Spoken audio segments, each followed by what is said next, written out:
Hello, everybody, and how is it going? My name is Aaron Knoll, and this is After Dark, our weekly do whatever the fuck we feel like doing show. We talk about all the latest in movie news. We fuck around. We say some things that should probably get us kicked off the internet, but hey, we're not big enough to suffer that wrath yet. Let's go ahead and go around and introduce the panelists. We have quite a few good ones here. Last week, I think he hit the jackpot. Apparently, if he doesn't write Devin's name, Devin shows up on time. If he does, he doesn't. We have Mr. Nicky Sullivan. How's it going, man? Liar! Yeah, I don't know where Devin is. Where's Devin, guys? No, Devin. Yeah, Devin might not show up tonight because he fell down at work this week, and he has fangs now. Like he chipped a piece of his tooth in Oh, his leg, so Jesus. I just realized that he might not want to walk up the stairs. But Is he then again, okay? he may walk in the door any second now, and just forgot that we do this at 9 now. He was playing Dungeons and Dragons with his friends before, so that may have gone a little late. They tend to take a long time. I tried to do it with them once, but I just can't get into Dungeons and Dragons. I tried. I'm too slow for that. Well, we'll move on to somebody who hasn't hurt themselves this week. Mr. Matt Beer. How's it going, Matt? Emotionally, I've hurt myself. Physically, I've yet, but I'm doing pretty good. Just excited. We got a lot of stuff to talk about, and I got some popcorn to eat today. That's leftover popcorn too. That was from yesterday. I got No, leftover pop, popcorn. Nikki. I got leftover pop. Leftover So- popcorn's really good. It's like from It is. AMC. Like you put it in like the bag, and then like you eat it the next day. I love it. It's kind of crunchy. Well, it's not from AMC. I don't live near an AMC because God hates me. Good God, man. And moving on, we are joined by a very fun guest. He joined us last week, and tonight he joins us as a superhero. We are joined by Falcon and Winter Soldier cast member Captain New Zealand, Malcolm Lay. How's it going, man? I can do this all day. It's doing good. I just not too long came off doing Rankin where we talked about Captain America, Chris Evans movies, and I just forgot to change my name, so I just stick with it. Perfect. I mean, it really does fit in. You know, Falcon and Winter Soldier is not that far away, and you don't get to see Chris Evans in that one, but you do get to see two people I can do carry this all on his day. mantle. I mean, to be fair, we don't know if we'll see Chris Evans in it yet. Fair enough. Fair enough. I mean, maybe an old man, maybe a corpse. We don't really know what will. Flashback. It'd be dark if they just showed his corpse. Like, you don't ever see him. You just see, like, what's clearly the dead body of him there. But they kind of did that in Dark. Far From Home with Iron Man. They just had the Iron Man zombie Mysterio The zombie thing. Yeah. Oh, God. Yeah, that's some dark shit, man.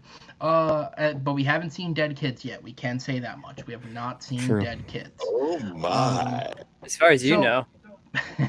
Before we get into the main topics that were picked out tonight, as does happen, you know, some weeks I do absolutely no fucking prep and we just kind of run it. And the weeks I do prep, then shit drops afterwards. And as the title says, today a pretty big record was hit. Once again, I believe it was last week, Avatar launched a re-release across China. I don't really know what the reason was for. They just kind of did it. And we can only assume that they did it because they are now the highest grossing film of all time again. Marvel can't kick itself too much.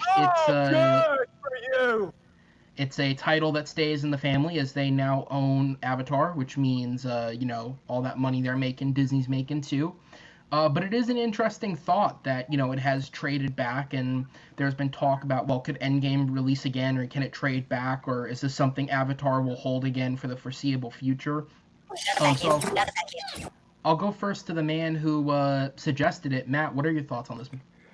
Oh, I love it, especially after Cherry came out. I have yet to see Cherry, but I'm telling you, any director who has a shot in the movie that is taken, what looks like anyways, taken from inside of Tom Holland's asshole does not deserve to have the #1 movie of all time directed by them.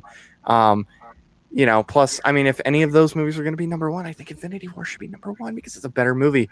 But I digress. I'm happy for James Cameron. James Cameron, he just does. He doesn't care what anybody else does. If he wants his movie to be #1, he'll do it.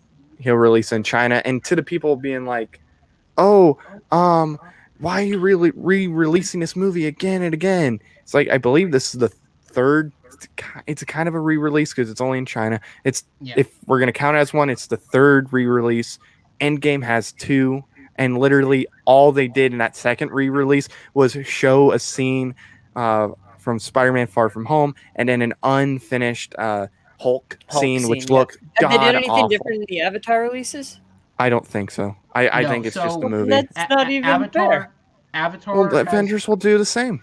So Avatar has had two re-releases. It had its original very very long release, and then it had a second release that was actually an extended version of the film. It was an extended cut of the film, and then I believe it had one more full-on national release that was already after it passed the record. But it's had a number of smaller limited releases for different reasons. Obviously, it went to China now, probably because China's lacking in films. I know as somebody who lives in Florida for a little over a month, obviously not a re-release on the same level, but for a little over a month when they opened Pandora here at Animal Kingdom, they had Avatar playing on the AMC on Disney property. So, if you were in the Avatar mood, you could go see it in theaters. Do you get so in the it's- Avatar mood a lot, Aaron? I don't know. I've seen the film very No. few times. The last time I saw it, I was with some friends overnight, and I got woken up at 3 in the morning by the sound of a banshee screaming because someone decided 3 a.m. was a good time to start Avatar.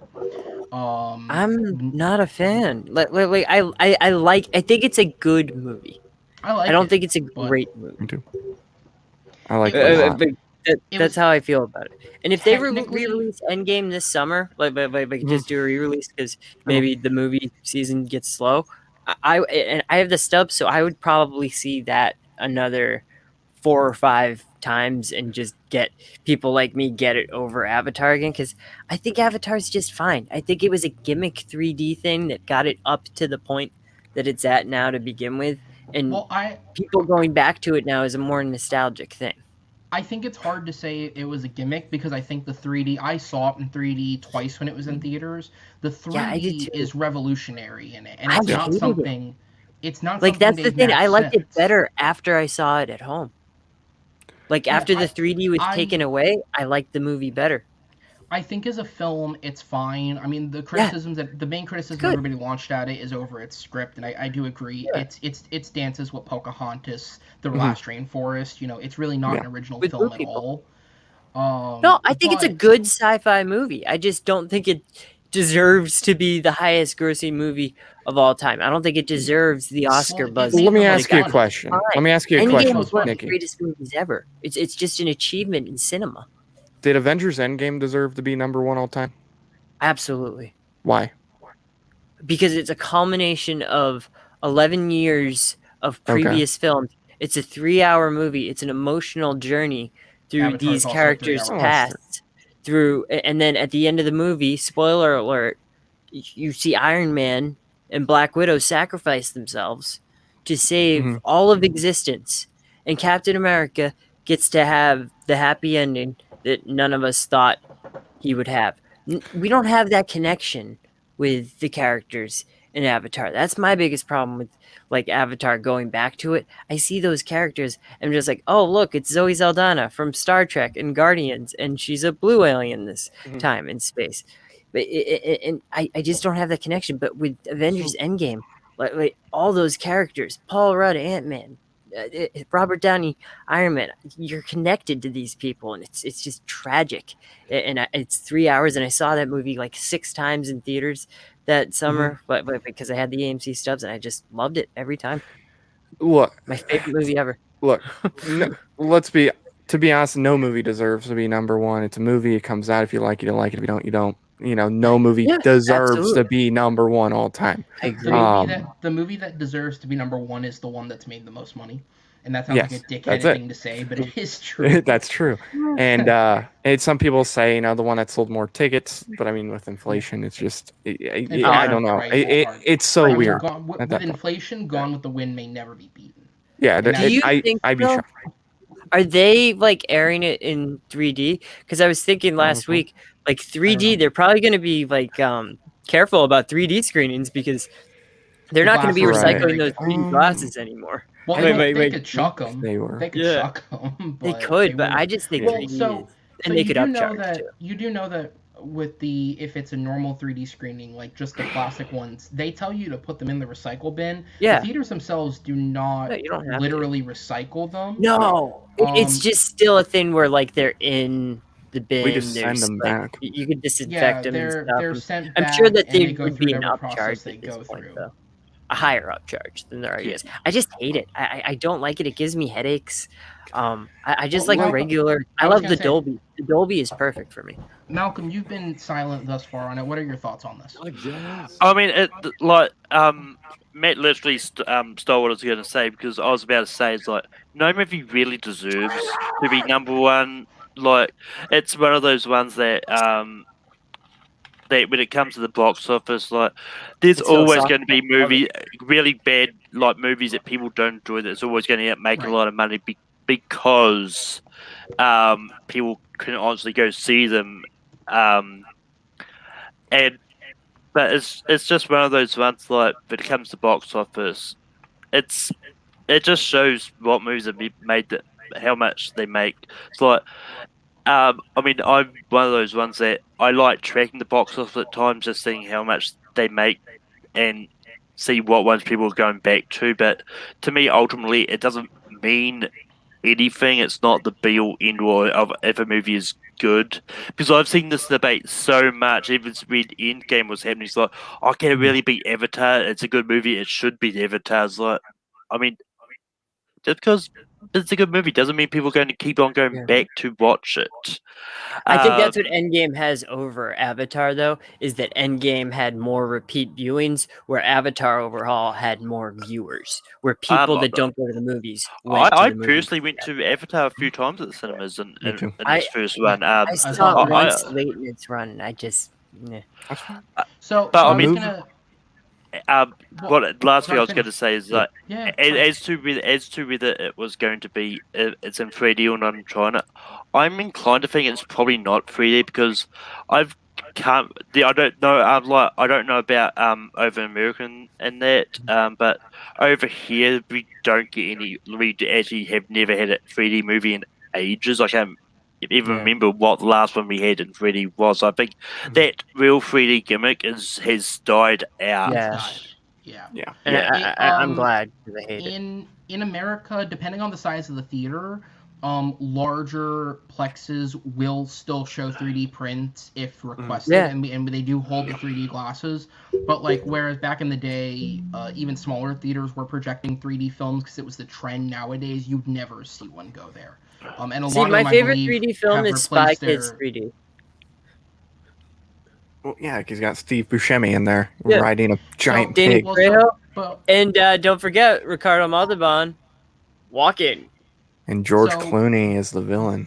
I was gonna and say, Stallone. No, Stallone is the He villain. ends up being And Stallone. George Stallone. Clooney Stallone. turns into Stallone. We're Yeah. talking about Right. Spy Kids 3D, Aaron. We're I know. gonna do this. We're doing this. No. So I was gonna say, before we move on, just because I think Mm-hmm. it's an interesting argument. When people talk, like we were talking about, like, Oh, does Devin a will be film- here soon. Does a film deserve it? Right.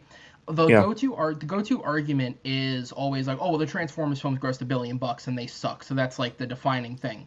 So I decided Yeah. out of curiosity, because I didn't know what the top 10 was offhand. So now I've looked up. This is the current, and we know it's updated because nothing grossed $1 billion in 2020. This is the current updated top 10 highest-grossing films of all time, right? So number 1 obviously is Avatar. Number 2 is Avengers Endgame. Number 3 is Titanic. Number 4 is Star Wars: The Force Awakens. 5 is Infinity War, which also, people forget, also grossed over $2 billion because of a re-release. So all the people saying, oh, re-releases suck, that's how it got there. Number 6 is Jurassic World. Number 7 is The Lion King remake. Number 8 is The Avengers. Number 9 is Furious 7. And number 10 is Frozen 2. Is that really, if we're talking about critical analysis on an overall, that's not really a top 10 that deserves all spots in the top 10. No. So I think a lot of them do, and I think like something like something like Furious 7. Furious 7 is one of those things where it was Paul Walker's last movie, and it was just amazing technological achievement that drew a lot of eyes that normally wouldn't have Speaking gotten of to amazing that. technological achievements, Avatar. You're right. So No, but I did not know that Paul Walker wasn't in most of that movie. I thought like they CGI'd He the is in last most of that scene. movie. No, it's not him. Most of that movie, it's not him. It's incredible. The only scene that's him is like him at the funeral at the beginning of the movie, and then the rest of it is CGI. It's amazing. No, it's not. No, it's the not. end. Nikki, It's the end. he filmed. They insane. took a break at the halfway point, and that's when the Yeah. accident happened. He's in half that insane film. though. I think it Right. like there's the scene with the minivan at the beginning too, but there's a lot of it that's not him that I thought was. So I got some real quick. First off, can anybody guess what is the highest grossing movie domestically? A domestic. You might know, Aaron, because you might have saw it, but the highest grossing movie domestically. And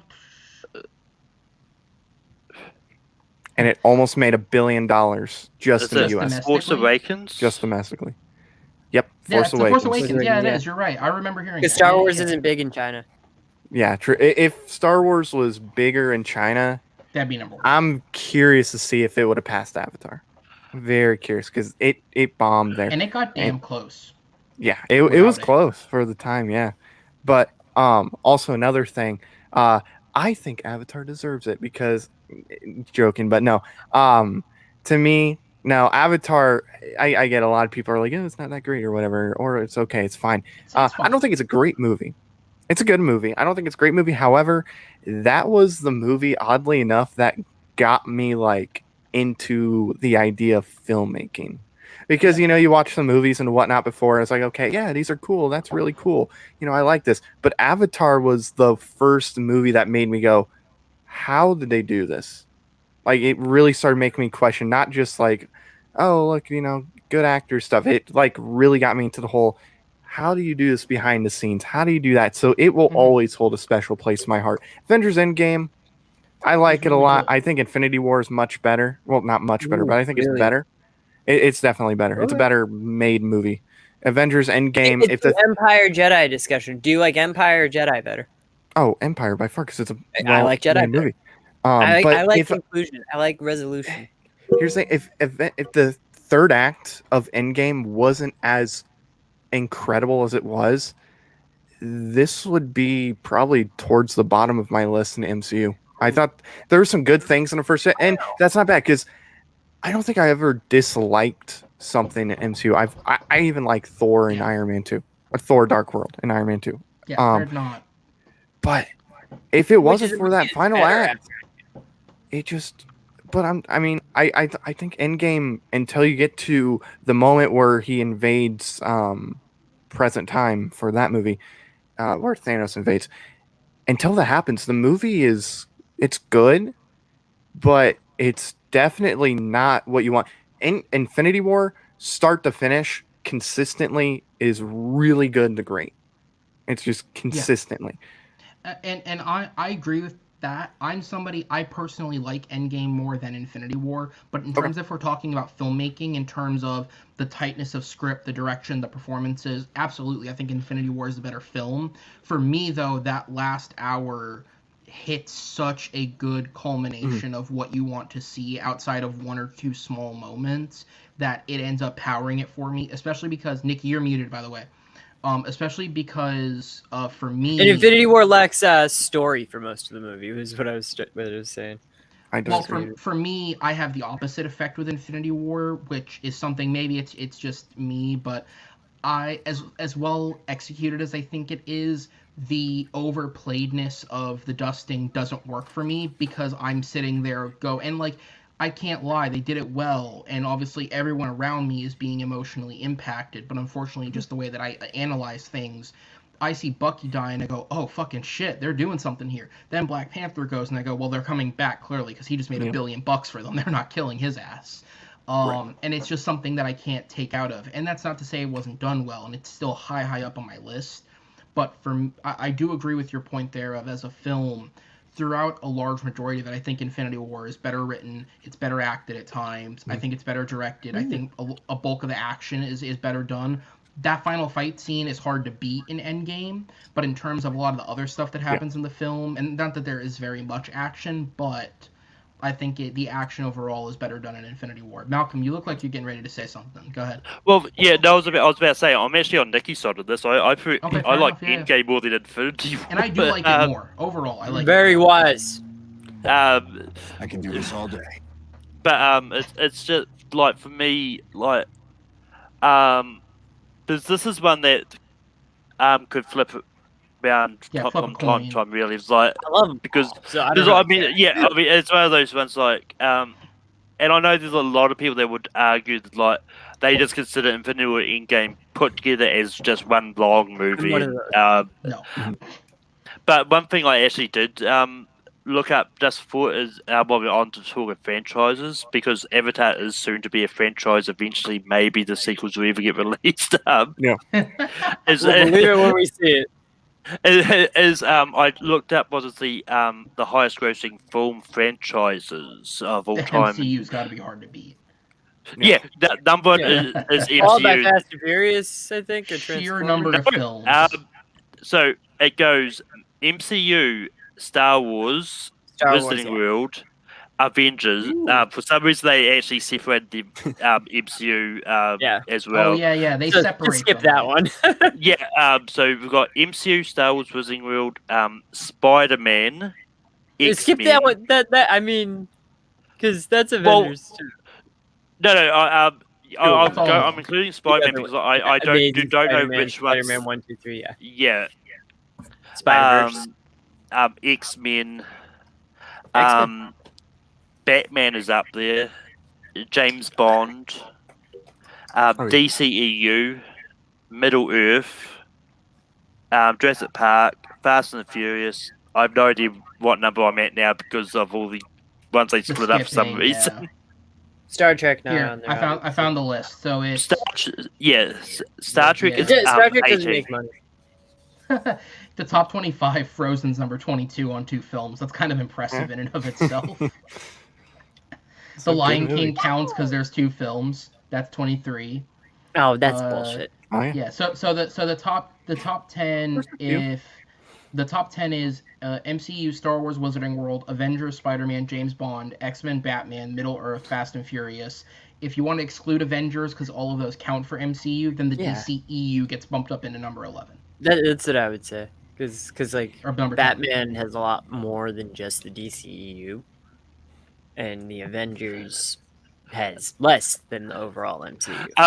But the thing I find funny is the Twilight Saga has made more money than Toy Story, which surprised That me. doesn't surprise me. Yeah. No. Well, there's one more I film. mean, it was a date movie, like for middle and high school students. But Shrek So- has And grossed more than the Twilight Saga. 30-year-old which is women okay. and older. I mean, I'll tell you, the 30-year-old last women and Twilight older, is- I'm looking. That last Twilight Honestly- movie is not bad.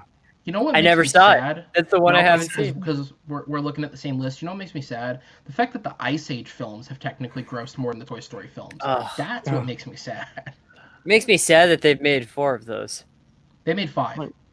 Yeah. Fuck. Jesus. And then there's the series or movie or whatever is coming up on Disney Plus. Kill me. Simon Pegg coming back Kill too. me now. Was Are Simon they doing- Pegg? Oh yeah, they are. Yeah, it's Yeah. I like With his Simon the Pegg. character he played in the 3rd or 4th. I movie? don't know he was in. He was in Is the he third writing and it the at all? fifth one. Because he's The a third good and fifth. writer. He wrote I don't- Beyond. I don't know. It's going to be on Disney Plus, so I don't know. Yeah, maybe but- they'll do well with it. I mean, honestly, to take it back to the actual topic, I don't even know what it was. but honestly, that's okay. I mean, I honestly don't think that anything is going to pass either Avatar or Endgame No. at all. He's gonna volley back. it's I gonna mean, be long. Especially if and that's not because of the COVID climate and all that. I think sort of it bit, is. That. Yeah, but I just don't like. There's not a movie that's coming out like anything that I can think of that could come out that is Next that gen. good that could will get up there. Maybe like after another 23 movies, it's another Avengers movie that's going to culminate Avengers whatever at what happens from Eternals and their recap there. But other than that, yeah. Yeah, or Avengers 6. Wait. Avengers 7. So I was gonna say, but before we move on, just because I'm looking at box office numbers now, I just want to make an interesting point. This is how badly COVID fucked the box office. 2020 was the first year since 2007 where the highest-grossing film of the year did not make $1 billion. Mm. Wow. That's impressive, actually. Yeah. What was it? Was it Bad Boys for Life. Yeah, No, it was hell actually yeah, it was everybody. actually See, a that's Chinese. deserving. That it was was the a best Chinese- movie in cinema last year. It Let really me was. speak. That wasn't the movie. It was a Chinese film called The 800. Well, I'm not the one that said that. What about domestically? That's right. That's right. What about Yeah. domestically in the U.S.? Domestically, I think it was Bad Boys though. Aaron, I'm so sorry. He put words in your mouth. That wasn't my fault. Bad Boys. But Bad Boys Bad grossed Boys just does under deserve it. Bad Boys grossed just under it, so not much. Just but- under, yeah. So it was the domestic one, right? Yeah, Bad Boys grossed So, yeah. 426. The 800 grossed 472. Hey, it was the better of the two Gemini Man movies. So you got to give it Yeah. that at least. So if we're talking about American releases, just because Chinese films actually take up a decent amount of the top 10 from last year, the only Yeah. American releases to make the top 10 were Bad Boys for Life at 3, Tenet made it at 5, Sonic made it at 6, and fucking sadly, Doolittle made it at 7. Good. God. Good God, man. Yeah. No, I think I got COVID when I saw Sonic. Yeah. And So it did apparently well. Harry- There were a lot of people there. And apparently Harry Potter and the Philosopher's Stone grossed over $1 billion last year because of a re-release in China. Yeah, same with Empire. Empire had a re-release too. It was the #1 movie in America last summer. Oh yeah, it was. I remember that. Yeah, it was. Yeah, for the 40th And I didn't get to anniversary. see it because of stupid schmovid. 40th? Is that right? Yeah, 40th. So anyways, with that, let's go ahead and move on and get into the first couple of topics that we prepared for tonight's show. We'll be back in just 1 second. Tonight we begin our stories with a fuck-up of epic proportions after HBO Max accidentally released Zack Snyder's Justice League by way of replacing Tom and Jerry with the film's file. The screw-up was first discovered by Twitter user @ThenDougSaid, who attempted to watch Tom and Jerry and found Zack Snyder's Justice League playing instead.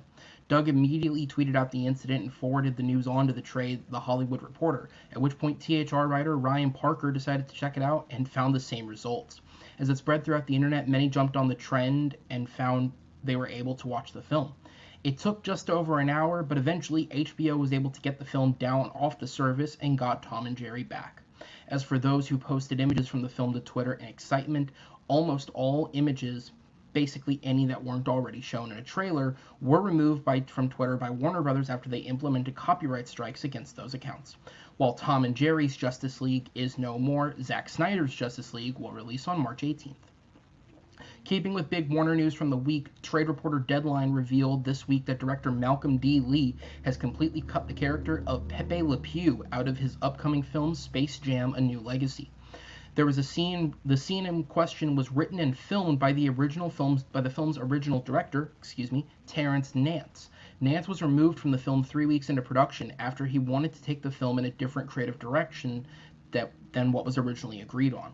Warner, when giving the story to Deadline, also decided to give them a description of the scene in question. In it, LeBron James and Bugs Bunny are attempting to recruit Lola Bunny to the team, and the scene takes them to a black and white bar ran by Pepe Le Pew. Jane the Virgin actress Greasy Santo would appear as a patron at the bar, whose arm Pepe begins to kiss before she slaps the skunk and pours her drink on him. The following conversation between LeBron, Bugs, and Lola about the incident reveals that Penelope, the cat who Pepe has lusted after in previous cartoons, has since filed a restraining order against him, to which LeBron remarks, Pepe can't grab other tunes without their consent. Pepe Le Pew is a character who has been controversial in the past, even famously having been called a rapist by Dave Chappelle in 2000 in a stand-up bit. It is believed that Lee felt the scene was an unnecessary and potentially issue-raising joke, and as the scene in the bar revealed no new information about its leads that can't be found elsewhere, the scene was cut in its entirety. You'll get to see the entire film, minus Pepe Le Pew, when it releases to theaters and on HBO Max on July 16th, 2021. I just wrote in the private chat, guys. I said, "Did he just say I virgin answered. actress?" I'm like, is that a Jane. casting couch? I was so confused. Jane the Virgin actress. Jane the Virgin. Okay. Yeah, she was on the show. Yeah, Jane the Virgin. that's better. But yeah, I think you buried the lead last week, though. You didn't show the images with Star Trek Discovery Zone, Sonequa Martin Green, Captain Burnham. You didn't show those images, so I didn't know she was in the movie until after the show. So I'm double excited about In what movie? Space Jam 2. Space Jam 2. She's in Space Jam 2. She plays LeBron's wife, apparently, or something like I haven't that. seen any images of her, so that's why I didn't. No, she was just on the sideline, so I was just happy to see her. But Is she in the shot with him and Dawn? I didn't see the shot with him and Don, but I'm Okay, excited there's a about shot of Cheeto him and too Dawn. because I love War Machine. I love Captain Burnham. I'm okay with LeBron. I hope we get an MJ cameo. Devin's here, guys. Hi. Hey, I don't think MJ would want to be in a movie that's probably going to be as terrible as Space Jam 2. And it's not. I'm not saying that because LeBron is in it. Look, I like LeBron as a person. I like him. He's a funny guy. He's a good actor. But here's the thing. We need to see the movie to make sure. This movie, by what it sounds like, is going to legit be garbage. Because they're taking all the Warner Brothers characters, essentially. Like, you have the Mask in there and whatnot, and they're all thrown in there. This is going to be like Wreck-It Ralph 2 if it was awesome. Space Jams. And that's going to be terrible. Like, you want to know where... and the director has said this. The actual director of the movie has said this. You want to know where they find Lola Bunny? Spoilers if you care about this movie to anybody watching. I'm fascinated. 5, 4, 3, 2, 1. So apparently, when they find Lola Bunny, she's with the other Amazonians. Oh my god, I love Themyscira. I love it. That was already. I don't need that. That's awesome.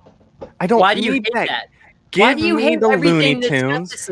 Give me the Monstars. I don't. I'm watching the movie. You know what? I almost wasn't here because I almost got to watch it today. But you know what? I said, nope, I'll wait. And then there's that. I'll tell you later. But anyway. Good for you. Anyway, maybe I'll see it Monday. I don't know. I want Space Jam 2 to be about LeBron, the Looney Tunes, in the Monstars or whatever. It doesn't have to be Monstars. It could be something else that they had to play against. Make it Space Jam. I don't want to see the Mask. Cloud your judgment of the movie that I don't want to see the Mask in there. Not played by Jim Carrey too. Okay, we're not getting Jim Carrey back as the Mask. It's just gonna be somebody else as the Mask. I don't want the Joker. I don't want the Amazonians. I don't want DC characters. I don't want any of these things. Give me the Looney Tunes. Instead, make it good. And you want to know who Don Cheadle's playing? He's playing some AI guy. War Machine. Because it's literally him. It's basically LeBron going into the internet, essentially. Yeah. This is going to be actually terrible. the worst part of it sounds is that great. they don't have the rights to War Machine. I hate this. Or Captain Burnham. I love it. It sounds bonkers. Michael Jordan was probably approached by them. Goes, hey, you want to be in Space Jam 2? You know, LeBron goes to the internet. He plays basketball. He's like, fuck no. And then I don't think they did. I think they approached him and they didn't offer him enough money. I don't think he needs the money. Oh, he needs the money. He owns a basketball team. He owns a basketball team that's actually doing good this year. That's the team's money. He's got he gambles a lot. He's a billionaire who gambled most of his money away. He still has billions. Go ahead, Michael. I love Michael Jordan. The shoes. Yeah, I mean, like, so many shoes. I wouldn't be surprised if he does show up in a cameo at some stage. But anyway, all this outrage over People of View, I'm kind of over because when you think about it, he hasn't. The character of People of View has not been used much since the last Space Jam. Like, I'm pretty sure he was not in the Looney Tunes Back in Action movie. I don't think it's been used. But that sounds right.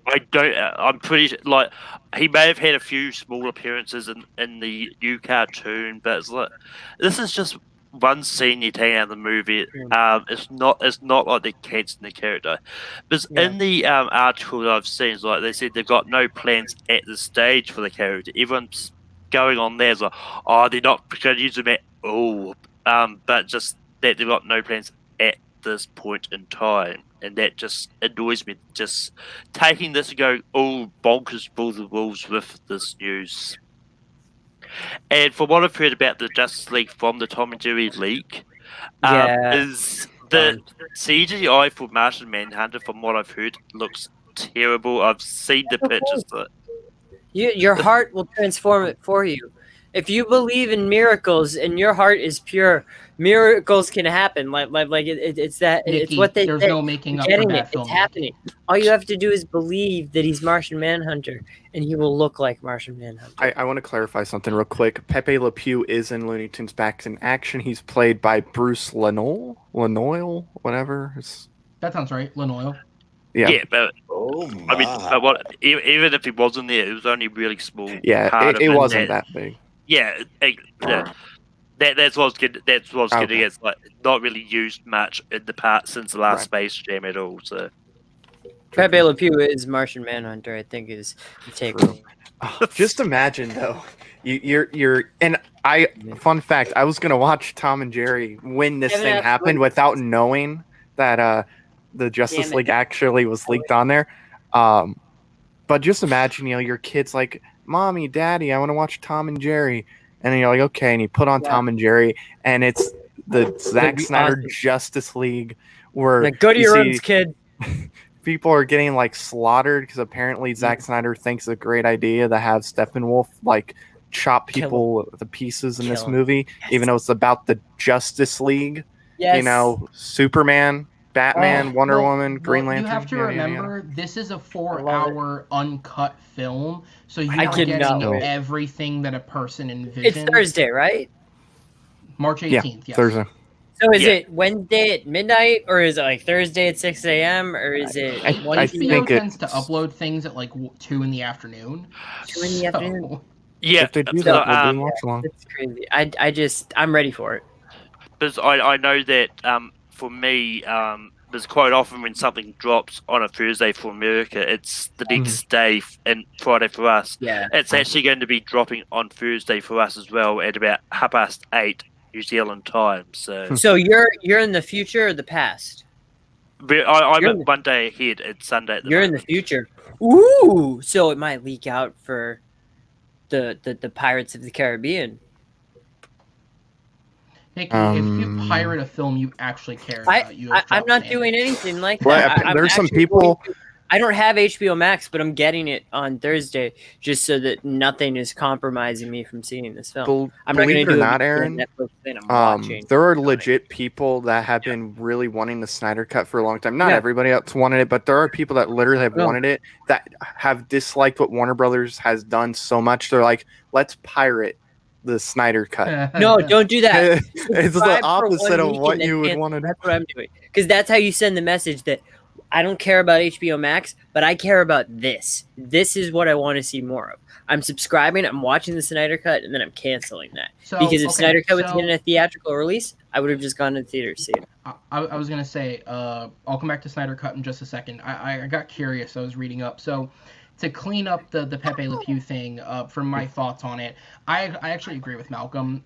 When I read this and I read the full context of the story, because I read the article before there was the talks about the cancel culture BS that came in, and I read it and I went, oh, so this is a good thing. They took a joke that's way too on the nose out of a film. I think that's a good cut. I think it's way too on the nose to like have a character that's already had this discussion in the past kiss a woman and then have LeBron look at the camera and be like, he needs consent to touch tunes. Like, that's a little on the nose, guys. Especially for a kids movie. Yeah, like I and to be But fair, considering here's the this thing: was, a joke like that, kids wouldn't understand. And the thing is, they are acknowledging in the context of the movie that it is wrong. So if you're just shielding that behavior from kids in general, they're never going to learn. But if they see it and you but immediately I say just- that's wrong, then they'll hold on. learn a lesson. Hold on. I Right. think it's a little, considering it's a scene that's inconsequential to anything, I think that's just a little extra for a film like this. I think that's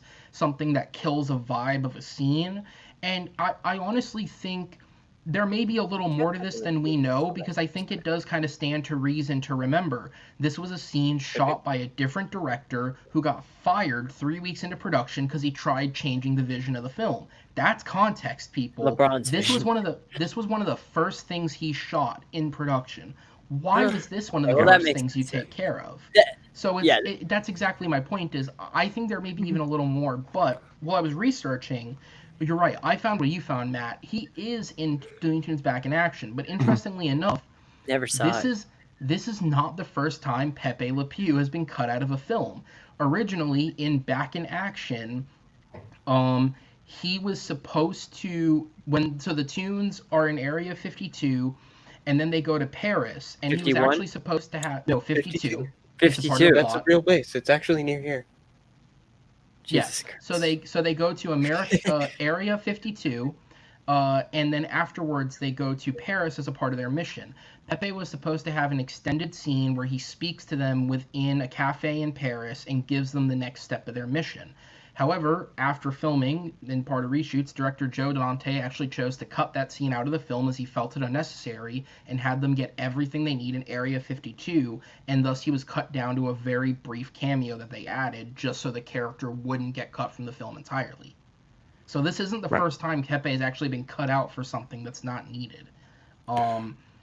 So I 100% agree with the decision. I don't think it's cancel culture BS. I just think it's quite simply... Sorry, I don't think it has to do with cancel culture BS. I think that's people... Error. What? Has nothing to do with radiation. Wait. I just think it's people projecting cancel Devin, you culture were onto unmuted this. there. He was talking about the mutation in my spine. Oh, okay. I just think that it's people projecting onto this. All this stands to me is a filmmaker looked at a scene and said, it doesn't quite work, it's an unneeded joke, maybe it's not even that funny, and the rest of the scene is inconsequential to the film. Let's cut it. And that's what it is. And it just so happens that Pepe Le Pew's the victim of it. That's all it is. Poor Pepe. Also, speaking of Pepe Le Pew, did you guys read the script for the movie that was going to be about Pepe Le Pew? The Mike Myers one? No. I think Mike Myers is going to be it. It's the one Max I've never Landis read it, wrote. but I know it exists. Yeah, because I do have it actually too. I was able to add it to my drive before before it expired, because it was on his Instagram story. If you went on there, it would send you to the Google Drive, and then I was able to put it on there. So I got it on there, and I read a little bit of it. It's actually pretty good, and it doesn't it's not like how he is in the cartoons where he kind of acts a little creepish. It's completely different. Even Max Landis, of all people at that time, was like, yeah, he was creepy, let's change it up. It's very descriptive with all the the action in it and whatnot. It's good. Yeah. And so it's good. So is it like it's like a more like a Deadpool type thing? No, it's like a like a spy action type thing or whatever. Yeah. Like a Spy Kids 3D type thing. So yeah, Spy Kids 3D. So funny enough, because Steve Buscemi's in it. It was mentioned on the page, so I read into it.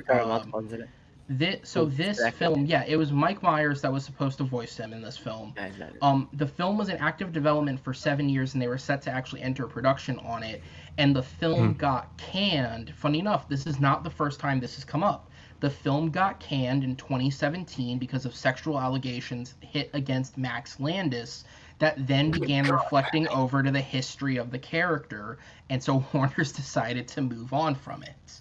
This is not, and again, I mentioned it in the video, 21 years ago, Dave Chappelle made a pointed joke about it in one of his stand-up specials. This is not a new thing, guys. Pepe Le Pew has been consistently written as a weird character, and I said it, I got into an exchange with somebody on Facebook where, in a comments about a post about it, and I essentially what I boiled it down to, what I said was, look, there's no need to cancel the character. I think that's just projection of a culture people don't like. But the simple fact of the matter is, it's a joke that's been beaten to death, and it's not funny anymore. So it's a point of, you either need to come up with a new gimmick, rewrite the joke in a way that's not offensive to people, or maybe the character has run its course and it's not cancellation, it's a nice retirement. Not But every what I'm character needs to exist forever. I'm okay with that behavior in movies as long as they're like vilifying the character, as long as they're not glorifying the character's behavior. It says that LeBron calls him out for it. Like he says, like, no, that's not cool, man. You need consent for that. So the whole entire thing that LeBron, the hero of the movie, the king, LeBron, is saying this. It's more making LeBron look good than making Pepe Le Pew look bad. That's just what I think. I don't think it's about looking good or bad. I just And I think it was the director thing as well. My thing is, from everything that I've read, my look on this is, as a filmmaker, and honestly, Malcolm D. Lee has been hit or miss, but I think when he gets a good film out, like the third Barbershop film, which he directed, I think when he gets a good film out, he makes a really good film. I think he's looking at this and going, look, this is a scene that we don't absolutely need. It's a joke that stops the movie dead in its tracks, especially nowadays. Okay. It's something that's a little overly relevant. Maybe we don't need it. And we just cut it. Before I Let's forget, not though, even go there. Because Barbershop 3.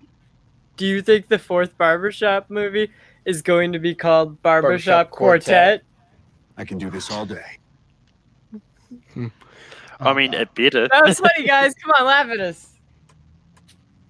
Ha ha ha ha ha ha ha. Do you guys have anything else to say? Go ahead.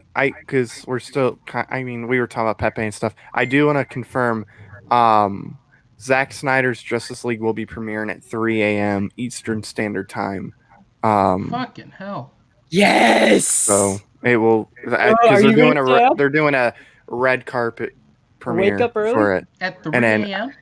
And then at 11 it starts for that. Kevin Smith and Zack Snyder's doing a thing, and then as soon as that ends, 3 a.m. just kind of like with Wanda Vision and other stuff. That's when Snyder Cut will be released. Oh God! I wish it was at 2.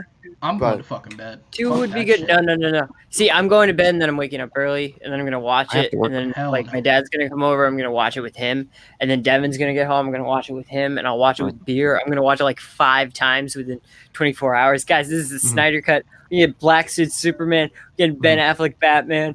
We're gonna get Cyborg, Wonder Woman. I'm predicting it now. This movie's gonna be a 6 out of 10 at best. We'll see. For you, maybe for you, but for me, it's going to be a 10 out of 10. You know why? Because I have hope. Superman, man. It's not even that it's a Snyder thing. Like, because I think Snyder's hit or, in my taste, Snyder's hit or miss. Right. No, but sorry. I thought Devin was going to speak. That's why I stopped. But I think Snyder's hit or miss, at least for my taste. I think he's got some good films. I think he's got some not so good films. My thing, honestly, and my concern with it, the more and more I've thought about it, is like, and I forget what it was specifically, but like, you were mentioning the stuff about Steppenwolf, like cutting people up, and like the fact that that's a focus. Yeah. This isn't just a director's cut. This is a completely uncut, unedited, untouched film. Those are usually not very good. Those are usually with a different story, though. Like it's a completely different story.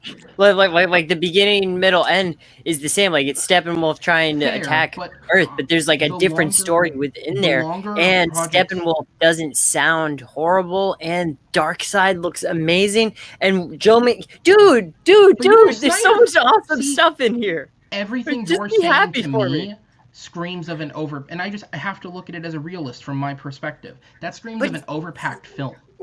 But it's almost a bonus for HBO Max subscribers. Like, they're not heavily marketing this all that much. Like, they're not giving it a theatrical release. It's something that you have to be subscribed to HBO Max in it. So it can always only be used as a positive. Like, there's no way this can be seen as a negative. I don't think anybody that's already subscribed to HBO Max is going to cancel their subscription if Zack Snyder's Justice League is bad. But people are going to subscribe to see the 4-hour Zack Snyder Justice League, and then they're gonna either cancel their subscription after it's done, or they're gonna continue their subscription on. It can only benefit them, and it's a movie that's already come out. That they didn't have to spend that much on this. They would have had to spend more.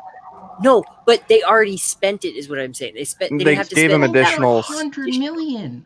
They gave him additional money to spend. That's what they would have spent if they were just making a regular movie that No, was they going to spent- be released on They HBO spent Max. $300 million on the theatrical cut But already. Godzilla vs Kong is spent more on that, and that's being released to HBO Max too. But we're What talking I'm about saying Big is Monkey they're and Lizard. recycling what's left of us. They're salvaging a project So, that was already there, and it's Aaron, great. I'm happy you about it. you know I'm my sorry, whole. You're never going to convince me that the business side That's of this fine. was smart. That's fine. Look, I you think know- Business side of this was dumb. it's Aaron, protecting the brand. You're protecting Batman.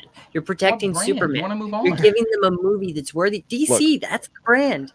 Aaron, All right. you know how I've been like with the whole past, where I've almost had a hatred for the movie. It seems like to people, even though I don't. I mean, just based on some of the reactions coming out of it, watching it, not great.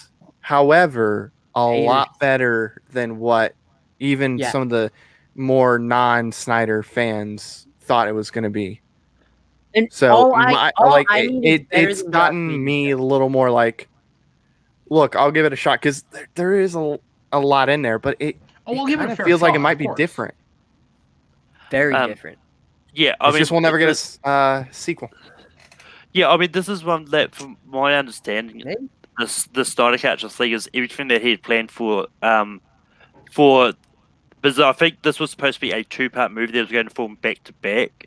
So I think they're just putting both of those movies into one because Warner Bros. Didn't want to have him have a 2-part like miniseries would thing or something. Maybe, I don't know. Right. But I mean, like, I've avoided, like, I know there's been a whole bunch of character trailers and stuff that's been released. I've avoided watching those because, like, I'm interested in this. Don't have any expectations for it. And this is one that I may go in and enjoy, or I may just like it enough. But ultimately, this is one that I don't think is going anywhere because, one, there's no sequels, really. I think there's Ben Affleck's not coming back as Batman in a movie. We don't know if there's going to be Wonder Woman 3. I think there's one that's been announced. I don't know. They've announced it, yeah.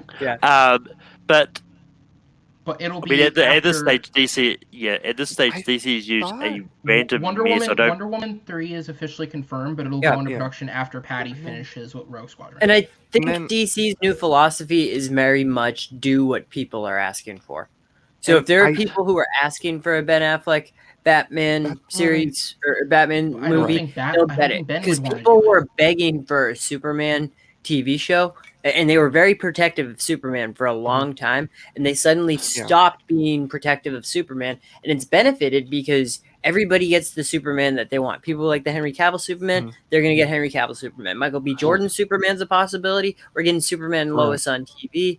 And same thing with Batman. We're going to get the Michael Keaton Batman in Flashpoint, supposedly. We're going to have Ben Affleck Batman in Justice League. Yeah, We're I gonna have forgot Robert about that. Pattinson Batman in the Batman. And then they're doing other Batman stuff on TV. So everybody gets a Batman that they like. I don't think it oversaturates the character. I don't think they have to be as protective as they have been. To be fair, Batman was already oversaturated, but I thought I heard though that Ben Affleck was going to be in the Flash movie. Yeah, and it was going to be more of like a that's you know, They send off. announced it at DC Fandom.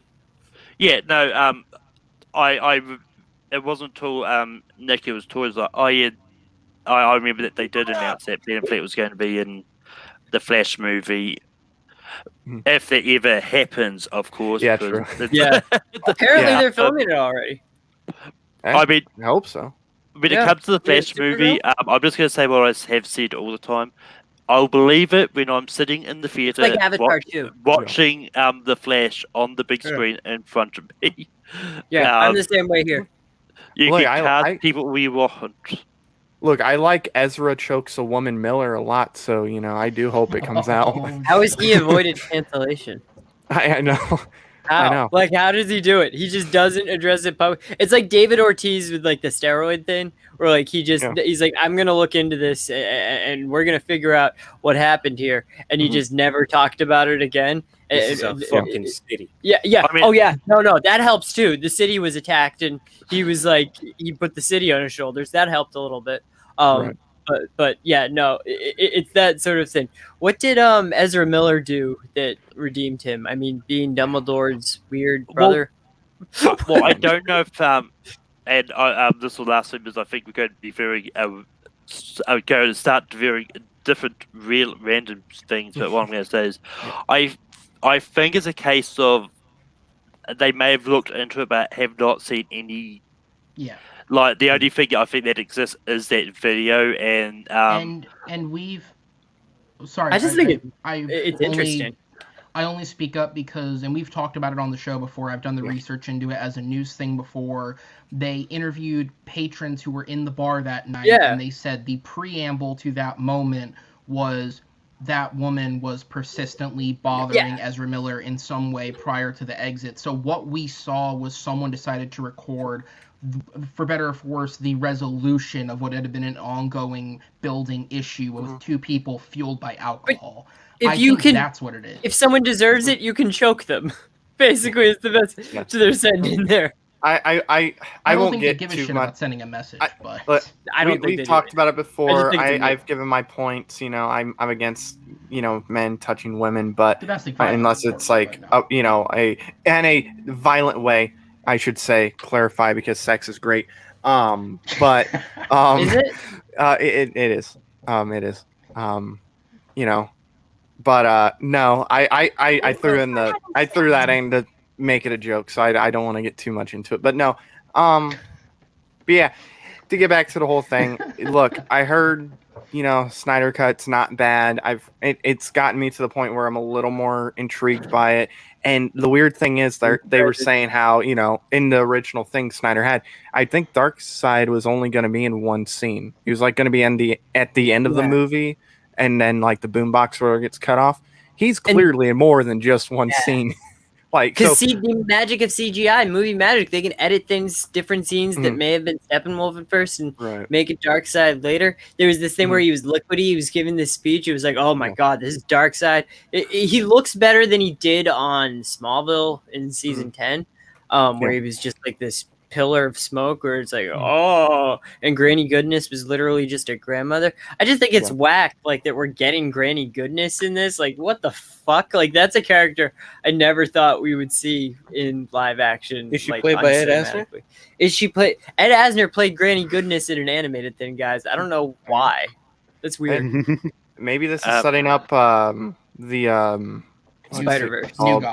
New Gods. Maybe this kind of leads to New Gods too. Which, as of December 2020, Ava DuVernay is still working on it, apparently. So, I think not that one either. But I heard somebody say that Gina Carano, if Warner Brothers wanted to scoop her up, she would be like great as like a big Barda character. Like they could make her big and huge. I think. Maybe down the road that casting could happen. I think and I want to move on from it just because this is a whole nother conversation. I think in the immediate future, I think any major studio that touches Gina Carano is unfortunately diving themselves into a political debate. I don't know if they're going to go near. I was reading an article that says most Americans agree with her. I don't even think agree with her, but support her. I don't think that it's fair. Yeah, I don't think that it's fair, but I think that's what it'll be, especially because the first people she goes to are the Daily Beast and Ben Shapiro. I just think, unfortunately, you have put yourself in a scenario where that's what it's going to be. But with that being said, let's go ahead and move on. The second prepared topic we have is a whole bunch of little tidbits and information that came out in relation to the conclusion of a show that everybody watched for every single week. Let's get into it. All right. Moving on to Wanda Vision, though the show it's over, its lack of theory answers and the finale have been rippling through the internet still, and the interviews are helping. This week, actress Emma Caulfield, who played the character of Dottie, did an interview with Vanity Fair where she revealed that the character was always meant to be written to confuse fans.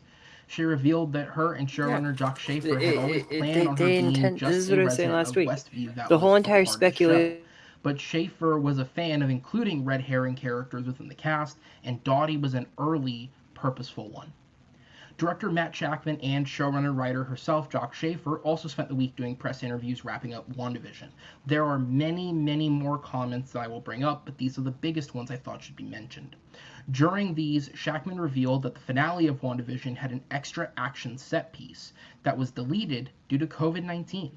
The scene would have featured Darcy, Monica, the kids, and a now-turned-good Ralph Bonner, played by Evan Peters, going into Agatha's house to retrieve the Darkhold, as the kids believed it may help Wanda defeat Agatha.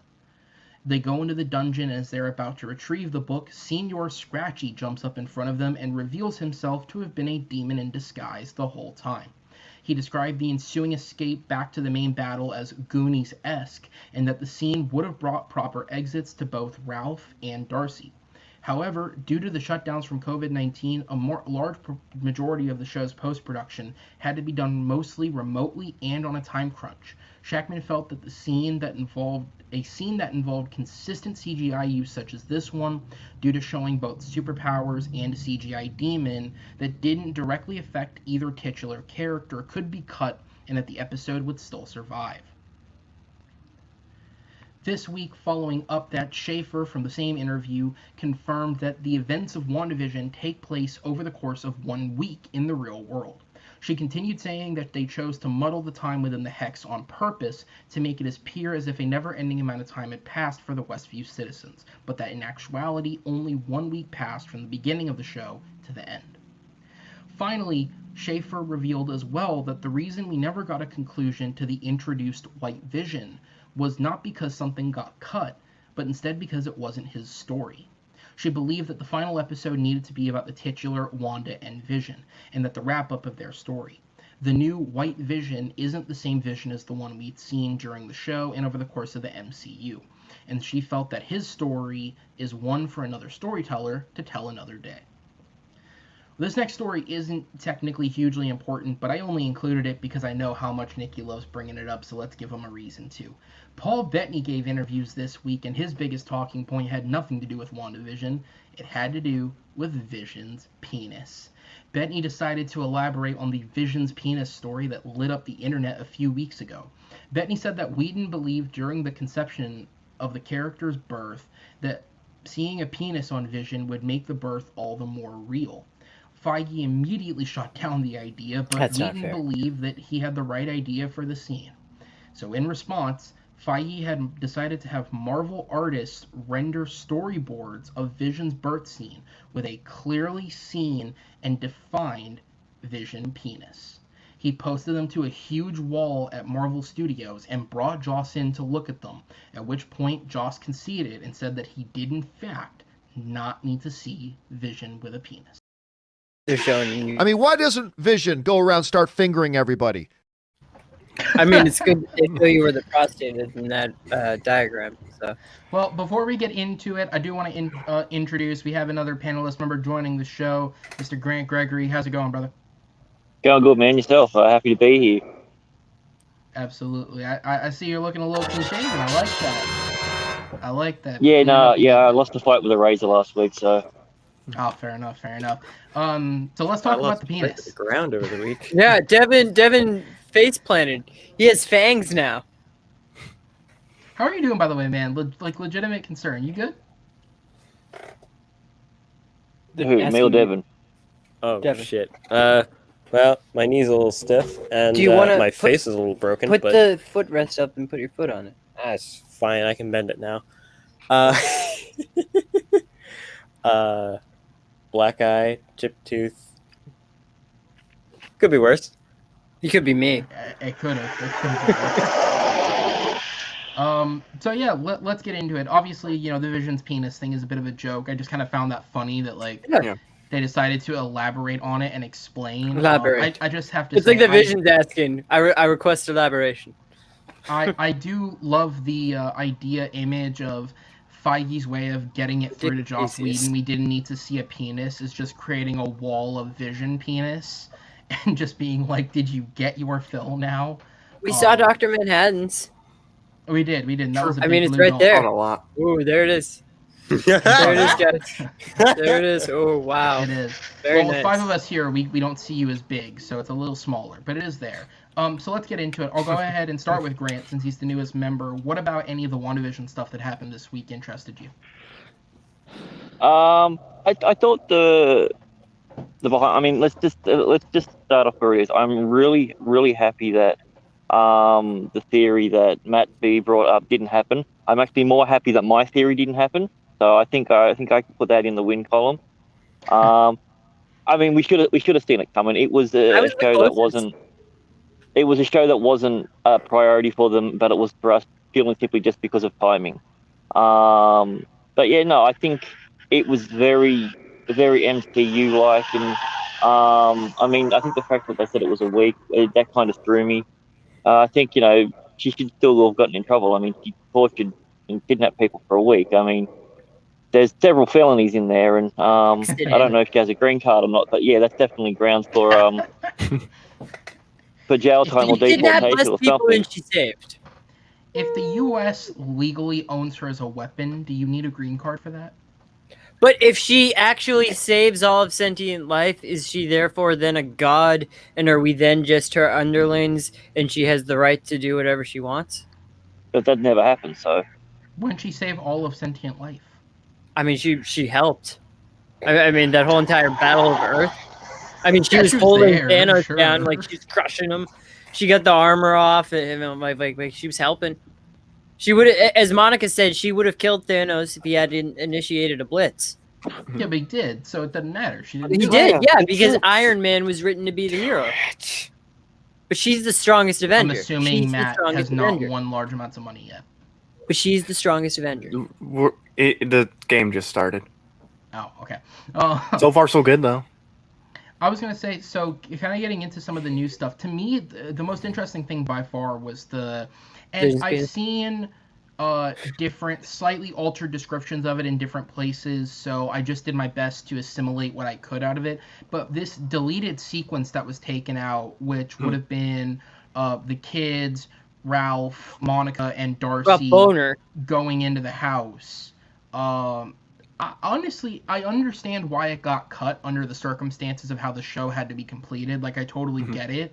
But if we'd been in a world where they could have done everything to execution, I actually would have liked that, because that was one of my issues with the episode, was two characters who played very different roles, but did play roles over the course of the show in Darcy and obviously Ralph being the mysterious character.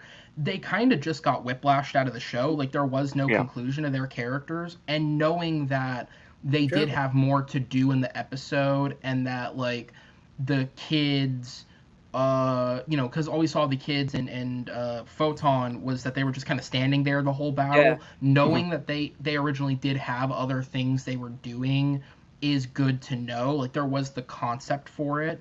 It's just, unfortunately, a scene that would have been so action heavy, because you think about it, if you turn Scratchy into a demon, like a demon big enough to take them on, then that's easily gotta be like, I mean, that's a lot of money in CG budget. If you don't have the capability or the money to do it, it's an easy cut. I get why you do it. But I mean, it's something they could have, like the CGI, at least they could have done remotely. But one of the things you said was the speculation game. How a lot of the things that they did in the series were intended to like drive the speculation game up. And it's what I was saying. It's the format of releasing it week to week. They win if you come back the next week. Once the season is over, they don't need you to come back the next week. You're coming back for the Falcon and Winter Soldier. Of course, they want to satisfy fans in the best way that they can, but they also have other movies that are coming out here. So I think the format, and I personally like it because I like the conversation. I don't get bummed out when the speculation doesn't turn out to be true. I'm one of those people that's like, oh, okay, well, they did something else. They had their big laser battle, and I'm okay with a laser battle.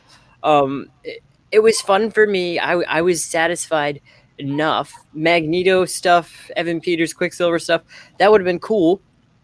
But I think that it was all to drive the speculation game up, so that people. No, it was the world's longest dick joke. That's all it was.